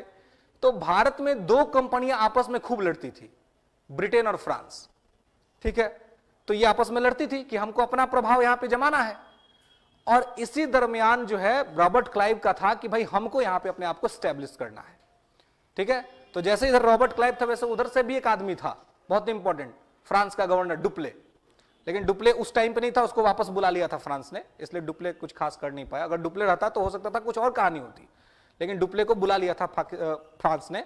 डुप्ले को फ्रांस ने क्यों बुला लिया उसकी भी अपनी एक कहानी है कि फ्रांस का क्या कंडीशन था और ब्रिटेन का क्या कंडीशन था, उसमें कभी बाद में बात करेंगे। लेकिन बस इतना समझिए कि जो सिचुएशन था, तो यहां पे ये चीज था कि बैटल ऑफ पलासी जब हुआ 1757 में, तो सिराजुद्दौला के आसपास के लोग उसके खिलाफ में, उसकी मौसी घसीटी बेगम, पूर्णिया का नवाब शौकत जंग, ठीक है, धनी व्यापारी बंगाल का जगत सेठ, सब के सब उसके विरोध में थे। और सब जाकर का उसका सेनापति मीर कासिम, ये सब के सब जो थे वो क्या थे, ये सब के सब उसके विरोधी थे। और सब जाके किससे मिल गए, क्लाइव से। अब क्लाइव के साथ मिल करके और षड्यंत्र रच दिया सब। मुश्किल से 2 से ढाई घंटा का युद्ध हुआ होगा। अब जिसका सेनापति ही बिका हुआ हो, क्या ही युद्ध होगा, समझ रहे ना आप। सेनापति जाकर के अगर संगठन कर लिया कि भाई हम तो उपाय कर देंगे, आप आइए अपना सेना लेकर के, ठीक है। सिराजुद्दौला को मामला समझ में आ गया, भागा, उसको हत्या कर दी गई, बात खत्म हो गई। और इसके बाद से क्या होगा, बंगाल उनके कंट्रोल में आ गया, ठीक है, बंगाल कंट्रोल में आ गया। सॉरी, मैंने ना मीर जाफर सेनापति था, ठीक है ना, मीर कासिम दामाद था उसका, ठीक है। तो ये क्या हुआ कि यहां पे ये कंट्रोल में आ गया। अब जब ये कंट्रोल में आ गया, उसमें एक स्टोरी बता रहा हूं, वो समझिए पॉलिटिक्स से ऐड करने के लिए, कि बंगाल से कंट्रोल में आ गया। अब लेकिन बंगाल अभी, चूंकि सिराजुद्दौला को तो धोखा से मारा गया था ना जी, उसको तो वास्तविक युद्ध हुआ नहीं। तो हमारे भारतीय सैनिक और नवाब जो थे, उनके मन में था कि भाई अगर वास्तविक युद्ध होता तो दिखने को मिलता कि किसमें ज्यादा शक्ति है। तो ये प्लानिंग हुआ। प्लानिंग कैसे हुआ, तो मीर जाफर था बंगाल का नवाब, अंग्रेजों ने बना दिया और बंगाल से बहुत सारा संपत्ति ले लिया अंग्रेजों ने। लेकिन अब देने की भी अपनी एक सीमा है ना जी। अब मान लीजिए आपने किसी से दोस्ती की, ठीक है, और उसको कहा कि भाई ये चीज दो हमको, दिया बेचारा। लेकिन अब रोज आप कुछ ना कुछ मांगने पहुंच जाइए तो देगा नहीं, देगा ना। अब इसको लगा कि भाई दे, तो उसने क्या किया, मीर जाफर को हटा दिया और उसी के दामाद मीर कासिम को बना दिया। मीर कासिम नवाब बन गया। अब वो जब नवाब बना तो 1760 में उसको नवाब बनाया। 1757 में पलासी का युद्ध हुआ था, 1760 में उसको नवाब बनाया। मीर कासिम जब नवाब बनाया तो वही मीर कासिम था, बंगाल से अपना राजधानी मुंगेर लेके आया था, बिहार के मुंगेर में, ठीक है। यहाँ मुंगेर ना, मुंगेर में हर बच्चों रखते हुआ हथियार ना, सब खेलता है, मतलब मुंगेर का लोहारो बना देगा कट्टा, नहीं बना देगा ना, बना देगा। क्यों, इसके पीछे का इतिहास है। और इतिहास ये है कि जब ये आया मुंगेर मीर कासिम, तो मीर कासिम को पता था कि हमको किससे लड़ना है, अंग्रेज से लड़ना है। और अंग्रेज क्या लेके आएंगे जी, राइफल लेके आएंगे, बंदूक लेके आएंगे, हम लेके जाएंगे तलवार। नहीं, हम चलाएंगे तलवार, दूर से ठोक दो, हाँ अब भाजते रहो तलवार, काम खत्म। नहीं जी, हम अब तलवार भाजते रहिए, प्रैक्टिस करते हुए मार दिया उधर से। तो उसने सोचा कि भाई हमको तो लड़ना है किससे, अंग्रेजों से ना, तो हमको भी तो हथियार चाहिए। बस 4-5 अंग्रेजों को बुलाया अपने यहाँ, उससे राय बोला तो हमारा सिखा दो तकनीक का है, कैसे बनता है। वो सबके काम मन में था कि यही सब करने वाला है, सब सिखा दिया और बनाना शुरू कर दिया। तभी से मुंगेर में आज भी फैक्ट्री है और आज भी मुंगेर में ये हथियार बनता है, क्योंकि इसका इतिहास है। इतिहास पढ़ने का सबसे बड़ा फायदा ये होता है कि सारी चीजें आपको समझ में आती है। अच्छा ये हो रहा है ना, तो क्यों हो रहा है, इसके पीछे का रीजन क्या है। ऐसे हवा में नहीं हो रहा है, सबके पीछे अपनी एक कहानी है, तब वहां पे वो चीजें हो रही है। यह यहां पे आ गया। लेकिन जब ये ऐसा काम सब करने लगा तो 1-2 और काम किया जिसका अध्ययन हिस्ट्री में इंपॉर्टेंट है, यहां पे नहीं। तो यहां जब ये आ गया तो अभी भी धन देना कम कर दिया। तो अंग्रेजों ने सोचा कि भाई ये तो मतलब अजीब आदमी है, ये तो हमको पैसा भी नहीं दे रहा है, हथियार भी बना रहा है और हमारे सभी नियमों का उल्लंघन कर रहा है। तो अब इसको कंट्रोल में कैसे करें। तो इसको कंट्रोल में करने के लिए इस पर उन्होंने चढ़ाई किया और ये और काम कर दिया। एक अंग्रेज अधिकारी था एलिस को धर के खूब पीटा, पटना में पिटवा दिया। अब सोचिए अंग्रेज का जब पिटाई हो जाए, है, अब मान लीजिए कोई बड़का गुंडा है, वो अपना एगो गुंडी को, मतलब उससे छोटा को भेजा कहीं पे और कोई धर के पीट दिया, तो उसको ईगो पे हट होगा ना जी, कि भाई जब हमारा आदमी को मार दिया तो कुछ कर सकता है। अब वहां से चला कि भाई अब तो युद्ध होगा, और तुरंत इसको नवाब के पद से हटा दिया, इसको हटा दिया नवाब के पद से, मीर कासिम को नवाब के पद से हटा दिया और पुनः मीर जाफर को नवाब बना दिया। अब जब बना दिया तो मीर कासिम हट हो गया, नहीं अब हट हो गया तो अलायंस किया, अलायंस करने के चल गया दिल्ली, और दिल्ली में उस समय बादशाह था शाह आलम द्वितीय। शाह आलम द्वितीय को बोला कि देखो भैया ऐसे ऐसे बात है, ये अंग्रेज को सिखाना पड़ेगा, ये हंसी से मेरे साथ कर दिया, आपको भी कोई छोड़ा नहीं, आपको भी तो खूब बेइज्जत किया है, तो आइए हमारे साथ करना, दुश्मन दुश्मन दुश्मन का मित्र होता है। तो उसको ऐड किया, और रास्ते में पड़ गया अवध, तो सुजाउद्दौला से बोला कि भाई तुम भी आ जाओ हमारे साथ। उस समय अवध का नवाब सुजाउद्दौला था। 3 लोग मिले, मीर कासिम, शाह आलम द्वितीय, सुजाउद्दौला, और तीनों लोगों ने मिल करके युद्ध करने की ठानी इसी बक्सर में, ठीक है, करमनासा नदी के तट पे, और वहां पे युद्ध हुआ। और उधर से था अंग्रेजी सेना, हेक्टर मुनरो लीड कर रहा था, लेकिन मुनरो ने क्या किया, तीनों को हरा दिया। एक साथ भारत की 3 बड़ी शक्तियां हार गई। और सबसे बड़ा बात क्या कि भारत का उसमें बादशाह था, नहीं शाह आलम द्वितीय, वो भी हार गया था।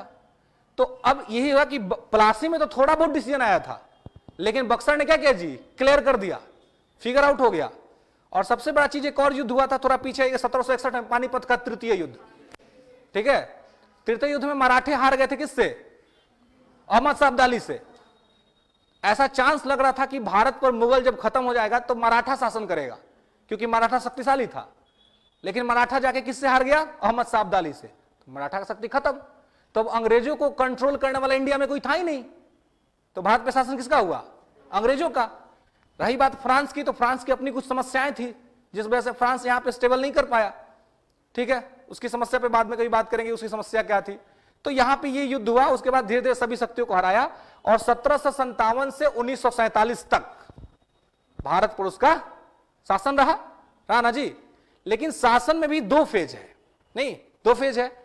एक आप देखिएगा कि 1757 टू 1857, ये किसका रोल है, हाँ ये जो टाइमिंग है ये कंपनी रूल का टाइमिंग है, ठीक है। और इसके बाद 1858 टू 1947 ये जो है क्राउन का रूल है, क्राउन का शासन हुआ। यानी लगभग 200 सालों तक अंग्रेजों ने हमारे यहां शासन किया। तो ये 200 साल तक भारत जो था वो अंग्रेजों का कॉलोनी था, ठीक है। कॉलोनी बोले तो उपनिवेश, हिंदी में बोलते हैं उपनिवेश, कॉलोनी था। तो 200 साल तक हम क्या थे जी, कॉलोनी थे। अब कॉलोनी को सामान्य तौर पे समझने के लिए आप कैसे समझ सकते हैं कि कॉलोनी क्या होता है, उपनिवेश क्या होता है। अगर पूछे कि उपनिवेश क्या है तो क्या कहेंगे,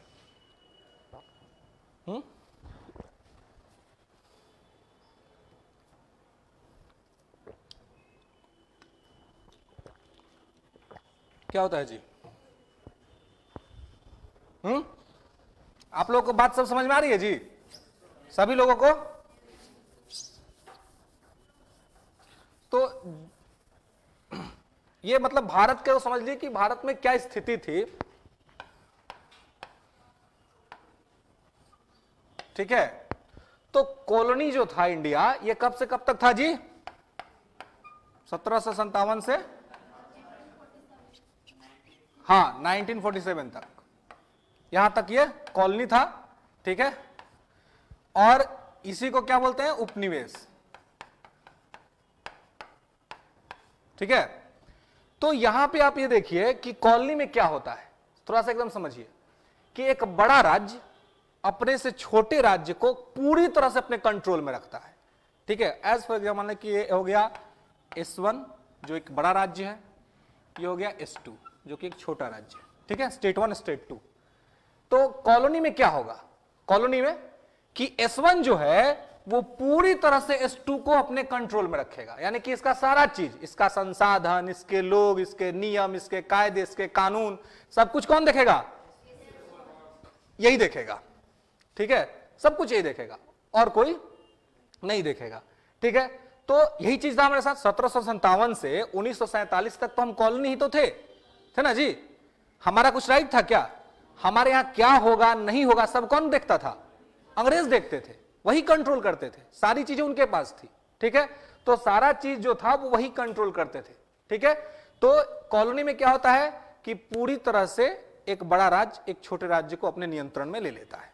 सामान्य परिभाषा के तौर पे आप यहां पे इसको समझिए, और अगर उपनिवेशवाद साम्राज्यवाद में जाएंगे तो और डेप्थ में जाएंगे, लेकिन यहां पे इतना काफी है कि सामान्य तौर पे क्या होता है कि एक बड़ा राज्य एक छोटे राज्य को पूरी तरह से अपने कंट्रोल में लेता है। पूरी तरह से मतलब कि उसके यहां जो कुछ भी होगा उसके आदेश के बाद ही होगा। ठीक है, वो चीज है। अब आप देखते होंगे कि भारत की स्वतंत्रता में एक बात डिमांड हो रहा था, और डिमांड था डोमिनियन का, होता ना कि भाई हमको डोमिनियन स्टेटस दे दीजिए। सुने होंगे आप लोग, पढ़े भी होंगे कि हम मतलब 1930 के आसपास 20 के बाद लोग कहने लगे कि भाई चलो स्वतंत्र नहीं करोगे तो कोई बात नहीं है, हमको क्या कर दो, डोमिनियन स्टेटस दे दो। ठीक है, कभी जानने समझने का प्रयास किया आपने कि भाई ये डोमिनियन क्या होता है, डोमिनियन स्टेटस क्या होता है? अगर ये मिल जाता तो क्या होता? क्या बज रहा है जी? अच्छा, बाहर का आवाज है?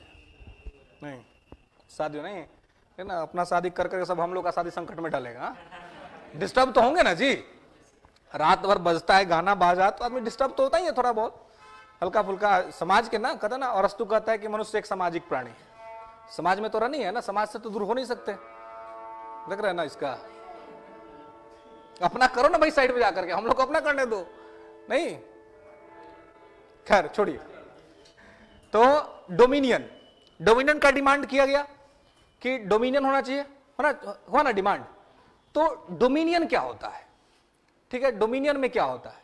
हमारे स्वतंत्रता संग्राम में हमारे जो आंदोलनकारी थे, खासकर जो कांग्रेस थी, कांग्रेस ने अपना प्रारंभिक जो डिमांड रखा वो क्या रखा जी?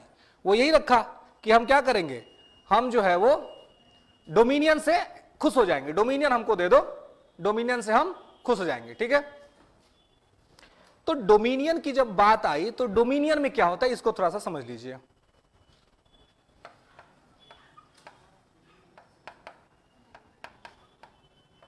ठीक है, डोमिनियन में क्या होता है?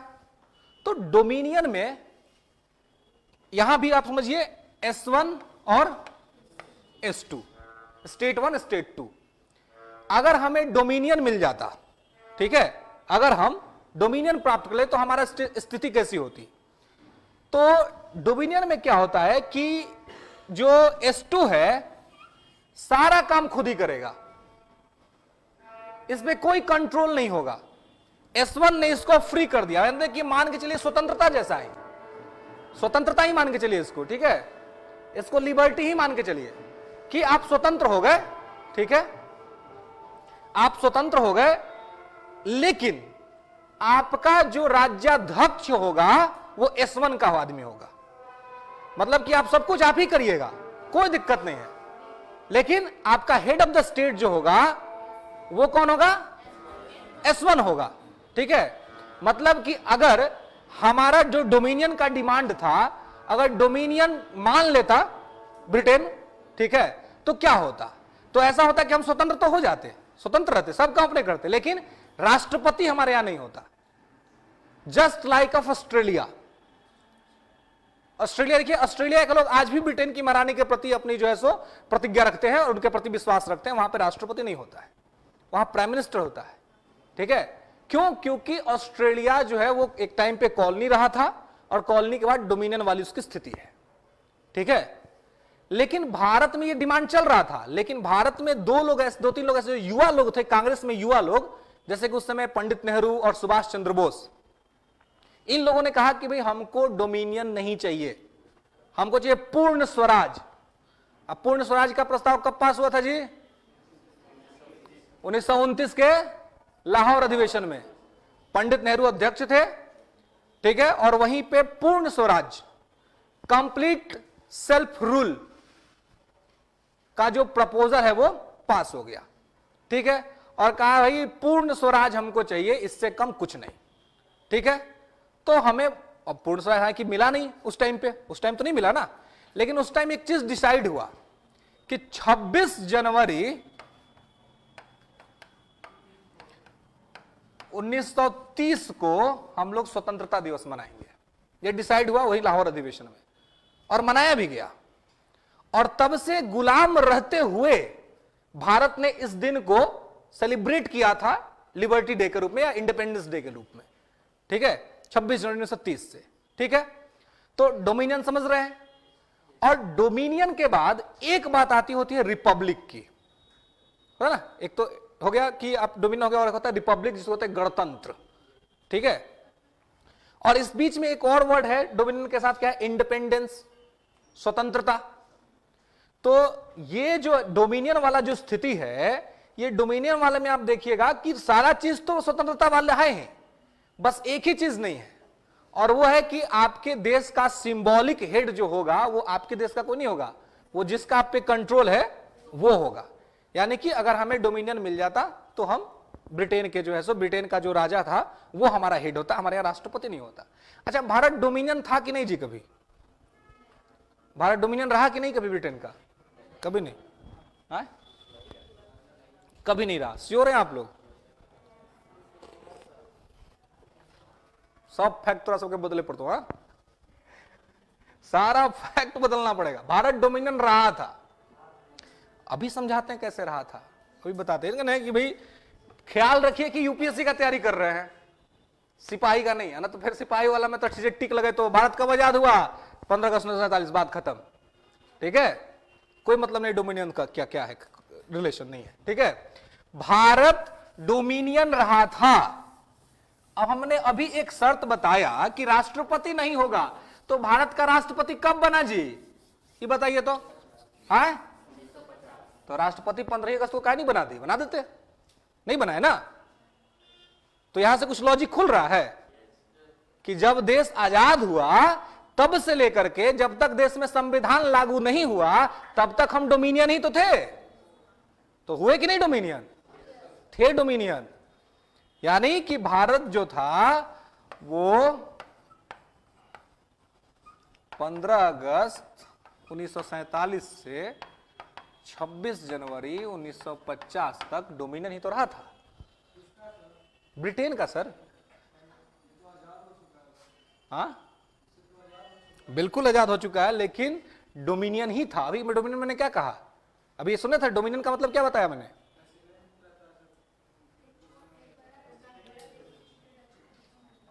डोमिनियन के बारे में मैंने क्या बताया?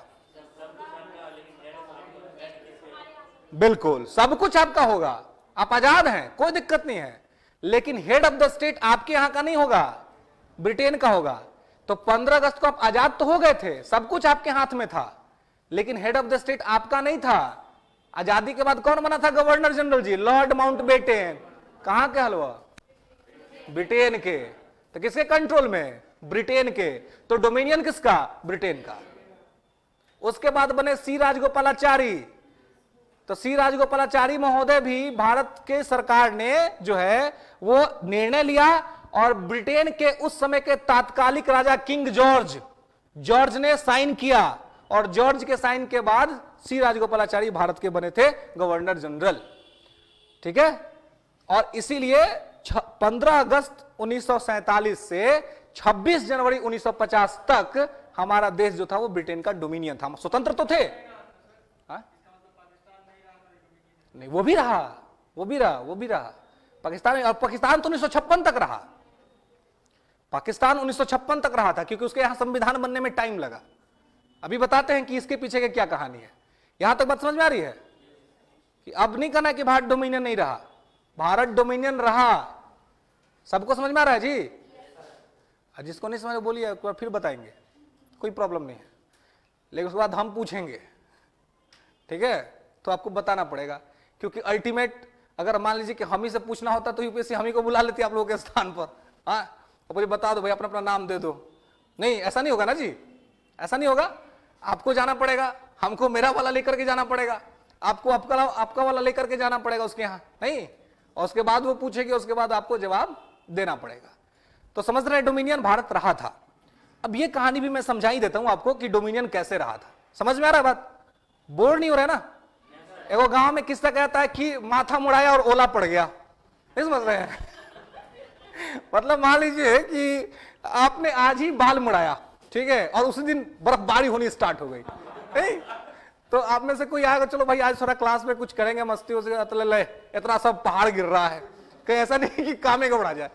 समझ में आ रहा है ना? कंटिन्यू करूं? ठीक है। तो ये जो है डोमिनियन वाली बात क्या थी? देखिए भारत जो आजाद हुआ, एकदम बारीकी से समझिएगा बात को, कि भारत जब आजाद हुआ तो इसके लिए ब्रिटेन में एक कानून पास हुआ, इंडिया इंडिपेंडेंस एक्ट 1947, भारत स्वतंत्रता अधिनियम 1947, ठीक है। यह पास हुआ ब्रिटेन के पार्लियामेंट में। जैसे हमारे यहां पार्लियामेंट है वैसे ब्रिटेन में ही पार्लियामेंट है। जैसे हमारे यहां 2 हाउसेज हैं, लोकसभा राज्यसभा, वैसे उनके यहां भी है कॉमन हाउस, लॉर्ड हाउस, ठीक है। तो उनके यहां यह पास हुआ और उनके उस कानून में, जो कानून था स्वतंत्रता अधिनियम, उसमें लिखा हुआ था कि 14 अगस्त 1947 को पाकिस्तान नामक डोमिनियन आजाद होगा और 15 अगस्त 1947 को भारत नामक डोमिनियन आजाद होगा। 2 डोमिनियन स्वतंत्र होंगे, दोनों का अलग अलग डेट था, उसमें लिखा हुआ था डोमिनियन, ठीक है। और उसमें यह लिखा हुआ था कि जब ये देश अपना संविधान बना लेंगे, अपना कॉन्स्टिट्यूशन बना लेंगे, तो ये जो हमारा एक्ट का जो रूल है वो खत्म हो जाएगा और उसके बाद वो अपने हिसाब से कुछ भी कर सकते हैं, ठीक है। उसी में लिखा हुआ था, उसी कानून में जो है वो लिखा हुआ था। बाबू बाद में मोबाइल चला लेना, ठीक है। अभी टाइम होगा ना, इसके बाद तो टाइम होगा, आधा घंटे बाद मैं छोड़ दूंगा, ठीक है। मोबाइल बहुत ऐसा चीज हो गया है लाइफ में, कभी आदमी खोल देता है, नहीं खोलता है। कभी अच्छा वो खूब इंपॉर्टेंट काम कर रहा है तो कुछ नहीं करता, पावर बटन एक बार दबा देगा, लाइट हुआ देखेगा का हो तो है। अरे भाई जो है सो है, रहेगा नहीं। हाँ एक चीज और है कि भाई इंफॉर्मेशन आजकल वहां से बहुत सारा मिल जाता है, ठीक है, जब लेना होगा ले लेंगे, ठीक है। तो क्या है कि यहां पे क्या बोल रहा था मैं, हाँ इंडिया इंडिपेंडेंस एक्ट, तो उसमें यह प्रोविजन था कि भाई भारत और पाकिस्तान नामक 2 डोमिनियन जो है सो आजाद होंगे, उसमें लिखा हुआ था। और डोमिनियन का क्या होता है कंडीशन, वो मैंने अभी आपको बता दिया, ठीक है। और उसी में यह बात लिखा हुआ था कि जब तक भारत का और पाकिस्तान का जो भी उनका अपना संविधान बन के लागू नहीं हो जाता है तब तक यही व्यवस्था लागू रहेगी, ठीक है, यही व्यवस्था लागू रहेगी। ये उसी कानून में लिखा हुआ था। तो भारत में संविधान बनने की प्रक्रिया तो पहले से शुरू हो गई थी। आपको पता है कि 9 दिसंबर 1946 को संविधान सभा की पहली बैठक जो है सो हुई थी जी। तो यहां पे जो है ये जो हुआ था, यहां पे ये प्रक्रिया जो स्टार्ट हुई थी, तो इसमें आप देखिए कि इससे पहले संविधान सभा का चुनाव हुआ था, ठीक है। कैबिनेट मिशन प्लान के अंतर्गत कैबिनेट मिशन प्लान आया था जिसमें 3 लोग थे, ठीक है, पैंथिक लॉरेंस, स्टोफेड क्रिप्स, ठीक है, और ये क्रिप्स एबी अलेक्जेंडर, ये 3 लोग थे, ठीक है। और तीनों ने प्लान बनाया था और उस प्लान के बेस पर संविधान सभा का चुनाव हुआ था, ठीक है। और वैसे ही चीजें निर्धारित हुई थी। टोटल जो सीट रहा था आपको याद होगा, टोटल सीट कितना रहा था जी?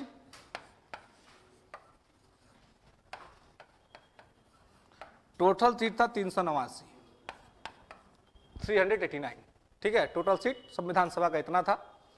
इसमें से कहा गया था कि भाई साहब इसमें क्या होगा, तो इसमें कुछ सीटों पे चुनाव होगा, कुछ सीट पे तो लोग स्वतः चुन के आ जाएंगे, नॉमिनेटेड आएंगे। जैसे प्रिंसली स्टेट जो था, देसी रियासत के लोग, वो चुन के आने थे। यानी 389 में से 93 मेंबर जो थे वो क्या होने थे जी, ये देसी रियासत से नॉमिनेट होके आने थे, उनका चुनाव नहीं होना था। तो 389 में से 93 घटा देंगे तो कितना बचेगा जी? 389 में से 93 माइनस कर देंगे, हाँ कितना? 389 माइनस 93, 196, 296। सीसेट पास करे पड़ता है ना, यूपीएससी में सीसेट पास करना पड़ेगा। 296, ठीक है। मतलब कि चुनाव 296 सीट पे होना था जी, ठीक है। इसमें से 4 सीट जो था वो ब्रिटिश कमिश्नरी एरिया का था और 292 सीट जो था वो ब्रिटिश अंडर जो भारत के राज्य थे उनके लिए था, ठीक है। तो यानी टोटल सीट 296 पर चुनाव होना था और चुनाव हुआ। ठीक है, इस चुनाव का रिजल्ट ऐसे आया कि कांग्रेस जीत गई 208 सीट, कांग्रेस 208 सीट जीती थी। ठीक है, और मुस्लिम लीग जो थी वो कितना जीती थी, 73, और अदर्स के खाते में गया था 15 सीट। टोटल जोड़ के देखिएगा हो रहा है 296। हाँ, तो ये जो है ये रिजल्ट आया था। अब इस रिजल्ट में मुस्लिम लीग को सीट कम आ गया। अब जिन्ना जी खिसिया गए, नाराज हो गए। अब बोले हम ना बैठो, बोले हम नहीं बैठेंगे भारत के संविधान सभा में। क्यों भाई, तो हमारा तो कोई बातें नहीं सुनेगा, मेजोरिटी में तो कांग्रेस है। बहिष्कार कर दिया, छोड़ दिया, नहीं रहेंगे, छोड़ दिया, नहीं पार्टिसिपेट किया। खैर, तो उनके कहानी में अभी नहीं जाएंगे, अभी भारत की कहानी समझते हैं, उनका अपना अलग इशू था। तो ये इनका ये रिजल्ट्स था, ये निकल गए। हमारा संविधान सभा काम करना स्टार्ट कर दिया था 1946 से ही, लेकिन आजादी हमको मिली थी 1947 में। ठीक है, 15 अगस्त को। तो ये काम कर रहा था। तो उसमें क्या कहा गया था जी एक्ट में, कि संविधान जब बन के तैयार हो जाएगा तो ये एक्ट खुद ही खत्म हो जाएगा। ठीक है, खुद ही खत्म हो जाएगा। अब एक चीज और समझिए कि जो हमारा ये संविधान था ये बन के कब तैयार हो गया जी, 26 नवंबर 1949 को बन के तैयार हो गया था। ठीक है, और हमारा जो कॉन्स्टिट्यूशन था, उस बेसिक कॉन्स्टिट्यूशन, उसमें उस समय कितने आर्टिकल्स थे जी, 395। ठीक है, 395 आर्टिकल्स थे इसमें। और 395 जो ये अनुच्छेद था, इसमें से सेकेंड लास्ट अनुच्छेद यानी कि अनुच्छेद 394। ठीक है, आर्टिकल 394। आर्टिकल 394 जो है उसमें एक बात लिखी हुई थी, और उसमें क्या बात लिखा हुआ था, तो वही बात जो रिलेट होता था इंडिया इंडिपेंडेंस एक्ट 1947 से। ठीक है, अब जैसे कि एक कहानी मैंने आपको बताया कि 26 जनवरी 1930 को भारत ने स्वतंत्रता दिवस मनाया था। ठीक है, तो उसी दिन से हम अपना स्वतंत्रता दिवस मनाते आ रहे थे। ठीक है, तो हमारे लिए वो डेट बहुत इंपॉर्टेंट था ना, क्योंकि हमारे वो मेमोरी से जुड़ा हुआ था। इसमें थोड़ा सा इस कहानी को समझाने के लिए मैं थोड़ा अगर आपको अमेरिका लेके चलूं, वाया माइंड, ठीक है, दिमाग। ठीक है, क्योंकि अभी तो कोरोना वोरोना बढ़ गया, तो अभी अमेरिका जाना ठीक नहीं रहेगा, है ना। सब अब फिर इंटरनेशनल फ्लाइट सब बंद हो रहा है। ओमिक्रॉन नामक वायरस एकदम कह रहा है कि जो वैक्सीन ले लो वो कोरोना छोड़ो। जो वैक्सीनेशन करा लिया, आप लोग करा लिया ना वैक्सीनेशन, हाँ, लेकिन वो कह रहा है कि नहीं छोड़ेंगे उसको भी। ठीक है, तो पर्याप्त बरतना है, मतलब ये, ठीक है ना, मतलब सुरक्षा बरतना है, अपने आप खुद से सुरक्षित रहना है, तो चीजें ठीक हो जाएंगी। तो 394 जो है ये आर्टिकल्स था। तो थोड़ा सा मैं अमेरिका वाली बात पे आपको लेके चलता हूं। आपको पता है अमेरिका कब आजाद हुआ था जी, अमेरिका कब आजाद हुआ था, है? ले, किसी को नहीं याद है? 4 सितंबर। वो गांव में किस्सा कहता है, सावधान सवा पसेरी। कोई बात नहीं है। 4 जुलाई 1776, ठीक है, 4 जुलाई 1776 को अमेरिका का स्वतंत्रता दिवस मनाया जाता है। लेकिन बात समझिए कि क्या है, वो मैं बताना चाह रहा हूं आपको, कि जो 4 जुलाई है 1776, इस दिन अमेरिका अपना स्वतंत्रता दिवस सेलिब्रेट करता है। ठीक है, मनाता है। लेकिन ऑफिशियली अमेरिका इस दिन आजाद नहीं हुआ था। कहानी क्या थी ये समझिए, कि 4 जुलाई 1776 को उस समय अमेरिका में 13 स्टेट हुआ करते थे, 13 राज्य, समझ रहे, 13 स्टेट्स। और ये 13 राज्य जो थे, इन्होंने आपस में मिल करके जॉर्ज वॉशिंगटन के नेतृत्व में यह एक प्रस्ताव पारित किया, एक प्रपोजल पारित किया कि हम आज से ब्रिटेन के गुलाम नहीं हैं। 4 जुलाई 1776 को यह प्रस्ताव पारित कर दिया। और यह प्रस्ताव पारित कर, लेकिन ब्रिटेन इस पे एग्री नहीं किया था।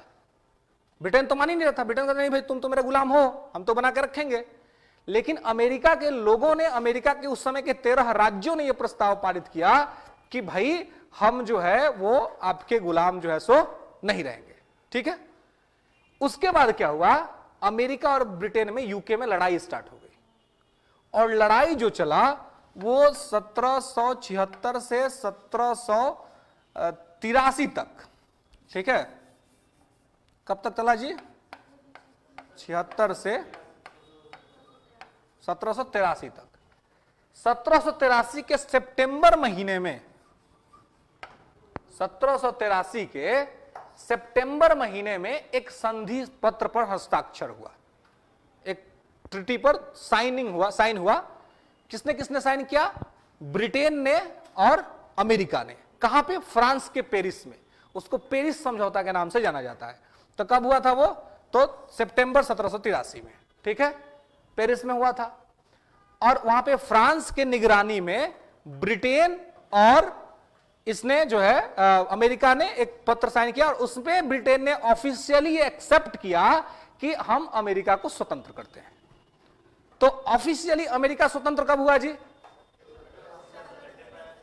1783 में हुआ ना। सितंबर 17, क्योंकि जो गुलाम बनाया था वो तो वहां छोड़ा। लेकिन अमेरिका के लोग आज भी आजादी का दिवस कब मनाते हैं? 4 जुलाई 1776, यानी कि 4 जुलाई उनके लिए इंपॉर्टेंट है। 1776 का ईयर इनके लिए इंपॉर्टेंट है, ठीक है। तो यही चीज भारत के साथ हुआ। यही मैं भारत के साथ आपको रिलेट करना चाह रहा था कि भारत में आजादी से पहले ही नेहरू जी ने एक डेट फिक्स किया था कि 26 जनवरी 1930 को हम जो है सो क्या करेंगे? स्वतंत्रता दिवस मनाएंगे, और मनाया भी था। लेकिन अब आजादी का डेट तो फिक्स नहीं था ना जी, वो तो दूसरे किसी को करना था। तो वो हम लोगों को आजाद कर दिया 15 अगस्त 1947 को। ये डेट बजाते मेंशन था इंडिया इंडिपेंडेंस एक्ट 1947 में कि इस डेट को हम आजाद करेंगे। उसमें एक बात और लिखी हुई थी कि जब तक भारत अपना संविधान बना करके तैयार नहीं कर लेता है, तब तक भारत का जो शासन चलेगा वो गवर्नमेंट ऑफ इंडिया 1935 के तहत चलेगा, ठीक है। यानी भारत का जो भी शासन होगा वो भारत शासन अधिनियम 1935 से होगा, ठीक है, क्लियर है। तो ये चीज वहां पे हुआ था। तो उसी के तहत हम आजाद हो गए, लेकिन तभी हमारा संविधान बना नहीं था, तो हम लोग उसी के माध्यम से चल रहे थे, ठीक है। तो उसमें ये दो चीजें जो है, दो बात ध्यान रखिएगा। एक कि हमें कब लागू करना था अपना? 26 जनवरी 1950 को, जबकि हमारा कॉन्स्टिट्यूशन बन के तैयार हो गया था 26 नवंबर 1949 को। तो हमने क्यों नहीं लागू किया उस दिन? तो इसका जो हिस्टोरिकल रीजन है यही है कि पहले से हम स्वतंत्रता दिवस मनाते आ रहे थे 26 जनवरी को, वो डेट काफी नजदीक दिख रहा था, ठीक है। तो हमने सोचा कि भाई उस डेट को हम मेमोरेबल बनाएं, ठीक है। तो उस डेट को मेमोरेबल बनाने के लिए, अस्मरणीय बनाने के लिए हमने क्या किया? वेट किया, और वेट किया कि हमने 26 जनवरी 1950 को अपना संविधान लागू किया। तो 26 जनवरी वाला जो डेट है, जो कि आजादी के पहले से हमारे लिए इंपॉर्टेंट था, वो हम आज भी सेलिब्रेट करते हैं रिपब्लिक डे के रूप में, ठीक है। और ये बात यहां भी लिखा हुआ था आर्टिकल 394 में कि संविधान बनाने वाले कौन से लोग थे? वही लोग थे जो स्वतंत्रता दिवस सेलिब्रेट करते थे, उनको ध्यान में था। तो उन्होंने ये ध्यान रखा कि भाई इसी में लिखा हुआ था कि 26 जनवरी 1950 को संविधान लागू किया जाएगा। ये उसी में लिखा हुआ था। हमारे बेसिक जो फंडामेंटल कॉन्स्टिट्यूशन का सेकेंड लास्ट जो आर्टिकल है, उसमें स्पष्ट रूप से ये लिखा हुआ है कि संविधान 26 जनवरी 1950 को लागू किया जाएगा, ठीक है, क्लियर है। दूसरी जो चीज है वो ये है, तो दो रीजन आप किसी को बता सकते हैं, एक तो कॉन्स्टिट्यूशन में मेंशन था, और दूसरी बात की पीछे से हिस्टोरिकल इसका इंपॉर्टेंस है, इस डेट का ऐतिहासिक महत्व है, ठीक है, इस वजह से ऐसा हुआ, ओके। दूसरी जो चीज है वो ये है कि अब डोमिनियन वाली बात थोड़ा समझ लीजिए। डोमिनियन वाला मसला पता ना, भारत डोमिनियन रहा था। कब से कब तक डोमिनियन रहा था?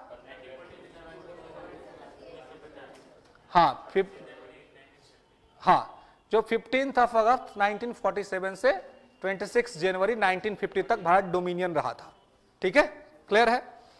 तो अब जो 95 नंबर का जो आर्टिकल है, इस आर्टिकल को समझिए। इस आर्टिकल ने कहा क्या जी, कोई प्रॉब्लम है? नहीं ना। मुझे एक चीज बस पसंद नहीं है क्लास में, मैं आज आपको बता देता हूं कि जब मैं बोलता रहूं या जब तक क्लास चलता रहे, don't touch each other and don't use your mobile.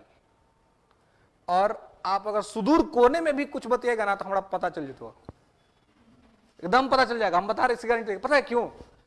क्योंकि यहां से यहां मैं बहुत जल्दी आया हूं, आप में मेरे में बहुत ज्यादा अंतर नहीं है, ठीक है। तो वहां पे बैठ के क्या होता है सब पता है हमको, वहां पे बैठे ना है जी, आज ज्यादा दिन नहीं हुआ वहां बैठे हुए, कुछ साल बैठे यहाँ पे आ गए हैं, तो सब मालूम है कि वहां पे बैठ के आदमी क्या सोचता है। अगर रहता कि हाँ 50-55 साल के हो गए होते तो रहता कि वो तोहरा सब तो अभी 20-22 साल के हलो, हाँ हम 55 थोड़ा समझे नहीं तो कि क्या सोच रहा है। ऐसा नहीं है, कोई जनरेशन गैप नहीं, एकदम ठीक है, 2-4 साल 5 साल का अंतर है और कुछ ज्यादा का अंतर होगा नहीं, ठीक है। तो सब मालूम है, ठीक है। तो बी फ्रेंडली, ठीक है, और आराम से चलते हैं, आराम से करते हैं, समझदारी विकसित करते हैं, क्योंकि यूपीएससी को समझदारी चाहिए, ठीक है ना, अंडरस्टैंडिंग चाहिए। और कहते ना कि जब आप तैयारी करते हो उसी टाइम आपको अपने अंदर ये डेवलप करना होता है, ठीक है, ये आपको अपने अंदर विकसित करना होता है, समझदारी, ठीक है। समझदारी अगर आपने विकसित कर ली, मुश्किल नहीं है। और खाली फैक्ट रटते रहिएगा तो बिहार पुलिस नहीं, अम्मी जान कहती है कोई नौकरी छोटा नहीं होता है, बड़ा नहीं होता है, एक डायलॉग था ना जी, कोई था ना, हाँ रईस का था ना, कि कोई छोटा नहीं है। सही बात है, कोई छोटा नहीं है, लेकिन पावर तो है ना जी। अब जो पावर आईएएस को है, जो पावर आईपीएस को है, वो पावर वहां नहीं है ना, है कि नहीं। तो और सोचो ये तो कोई धंधा नहीं है, जॉब है, नहीं तो जॉब है तो गवर्नमेंट का जॉब है, आपको रिस्पॉन्सिबिलिटी है भारत को एक मजबूत राष्ट्र बनाने का, तो उसको ऐसे योग्य अधिकारी चाहिए तब वो बन पाएगा।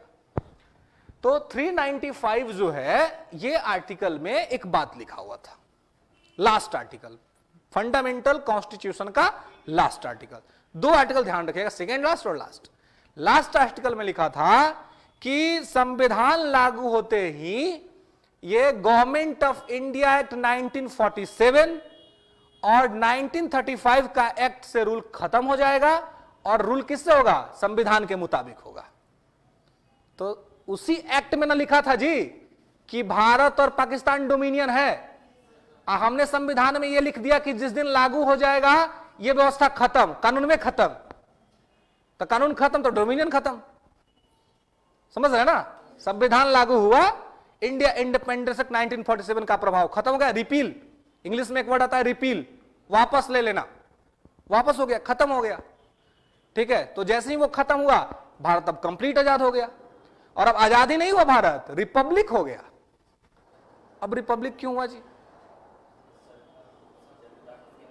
रिपब्लिक का मतलब क्या होता है, गणतंत्र दिवस हम क्यों मनाते हैं बताइए जल्दी से। चाय ठंडा हो गई तो, यही होता है मेरे साथ हर जगह, चाय ठंडा होता है, आदत हो जाता है बोलते बोलते, लेकिन पी लेते हैं, क्या करें क्या। बोलिए। राष्ट्रपति बन गया इसलिए, ठीक है। और कोई, गणतंत्र का मतलब क्या है जी,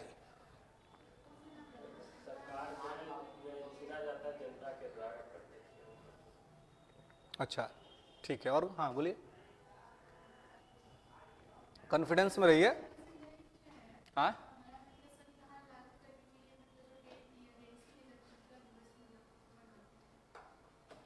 इसीलिए गणतंत्र ना, संविधान जो लागू हुआ इसलिए मनाते हैं, ठीक है। और कोई आगे बताइए ना, गलती बताइए, कोई बात नहीं, गलती बताइए तो कॉन्फिडेंस में बताइए, हाँ माने पर तो नहीं बताना गलती, हाँ सही बात बताना है ना, जो सही है वो सही है। तो क्या है, गलत बताने का आदत भी वैसे नहीं रखना चाहिए, सिविल्स में वो काम नहीं आता है, आपकी पर्सनालिटी निगेटिव हो जाती है। अच्छा हो गया, ठीक है, छोड़ देता हूँ, छोड़ दे जी, हाँ इसको कंप्लीट कर दो, ठीक ठीक है, तो कंप्लीट कर सकते हैं इसको। तो हाँ ये बता, इसके बाद भी क्लास है, अच्छा आप लोगों का क्लास है, छोड़ दे, 2 मिनट में इसको कंक्लूड कर दे, 2 मिनट, ओनली 2 मिनट्स, ठीक है। तो इसमें क्या हुआ कि वहीं पे लिखा हुआ था कि आर्टिकल 395 में कि जैसे ही कॉन्स्टिट्यूशन एग्जीक्यूट होगा, ठीक है, इसको रिपील कर लिया जाएगा, ठीक है, किसको, गवर्नमेंट ऑफ इंडिया 1947 और जो है सो ये आपका 1935 का एक्ट, ठीक है। तो इसी एक्ट में लिखा था कि भारत जो होगा वो डोमिनियन होगा, तो जब संविधान लागू हो गया तो वो वापस ले गया, रिपील हो गया। तो अब इसके बाद क्या हो गया जी कि अब गवर्नर जनरल का भी पोस्ट खत्म, अब राष्ट्रपति होगा, तो हमने क्या किया कि हमारे संविधान सभा ने एक एंटरिम प्रेसिडेंट चुना। एंटरिम बोले तो हिंदी में कहते हैं अंतरिम, इंग्लिश में बोलते हैं एंटरिम, ठीक है। आप सुनते होंगे कोर्ट का एंटरिम फैसला। एंटरिम फैसला मतलब होता है अस्थायी। एंटरिम, जैसे कुलभूषण जाधव पर आईसीजे का एंटरिम वर्डिक्ट ये है कि जब तक अंतिम फैसला ना आ जाए, फाइनल वर्डिक्ट ना आ जाए, उनको फांसी नहीं दिया जाएगा। तो अभी भी कुलभूषण जाधव को फांसी नहीं हुआ है, पाकिस्तान की जेल में बंद है वो। तो एंटरिम का मतलब है अस्थायी। एंटरिम कहीं भी लिखा हो कि एंटरिम वर्डिक्ट, तो समझिएगा कि अस्थायी तौर पे है, अभी फाइनल वर्डिक्ट आने में टाइम है, और फाइनल वर्डिक्ट आएगा तभी एग्जीक्यूशन होगा, ठीक है। तो एंटरिम राष्ट्रपति, क्योंकि कोई चुनाव नहीं हुआ था, भारत में पहला चुनाव तो 1952 में हुआ, तो एंटरिम राष्ट्रपति चुना गया डॉक्टर राजेंद्र प्रसाद को। संविधान सभा के लोगों ने ही चुन लिया, ठीक है, कि राजेंद्र प्रसाद होंगे भारत के राष्ट्रपति। क्यों? क्योंकि गवर्नर जनरल वाला पोस्ट अब खत्म हो गया, ठीक है, क्योंकि वो पोस्ट की बात तो लिखी हुई थी उसमें कानून में, और कानून ही खत्म हो गया, तो अब यहां पे चुन लिया गया। और उसके बाद ये 1950 से 52 तक रहे थे एंटरिम राष्ट्रपति के रूप में। 52 के चुनाव में जीते थे, 57 के चुनाव में जीते, 1962 तक राष्ट्रपति रहे थे हमारे राजेंद्र प्रसाद जी, ठीक है, जो हमारे बिहार से ही थे, ठीक है। तो ये चीज वहां पे हुई। तो अब हुआ कि गणतंत्र हो गया, इंडिया रिपब्लिक हो गया। तो रिपब्लिक में क्या होता है?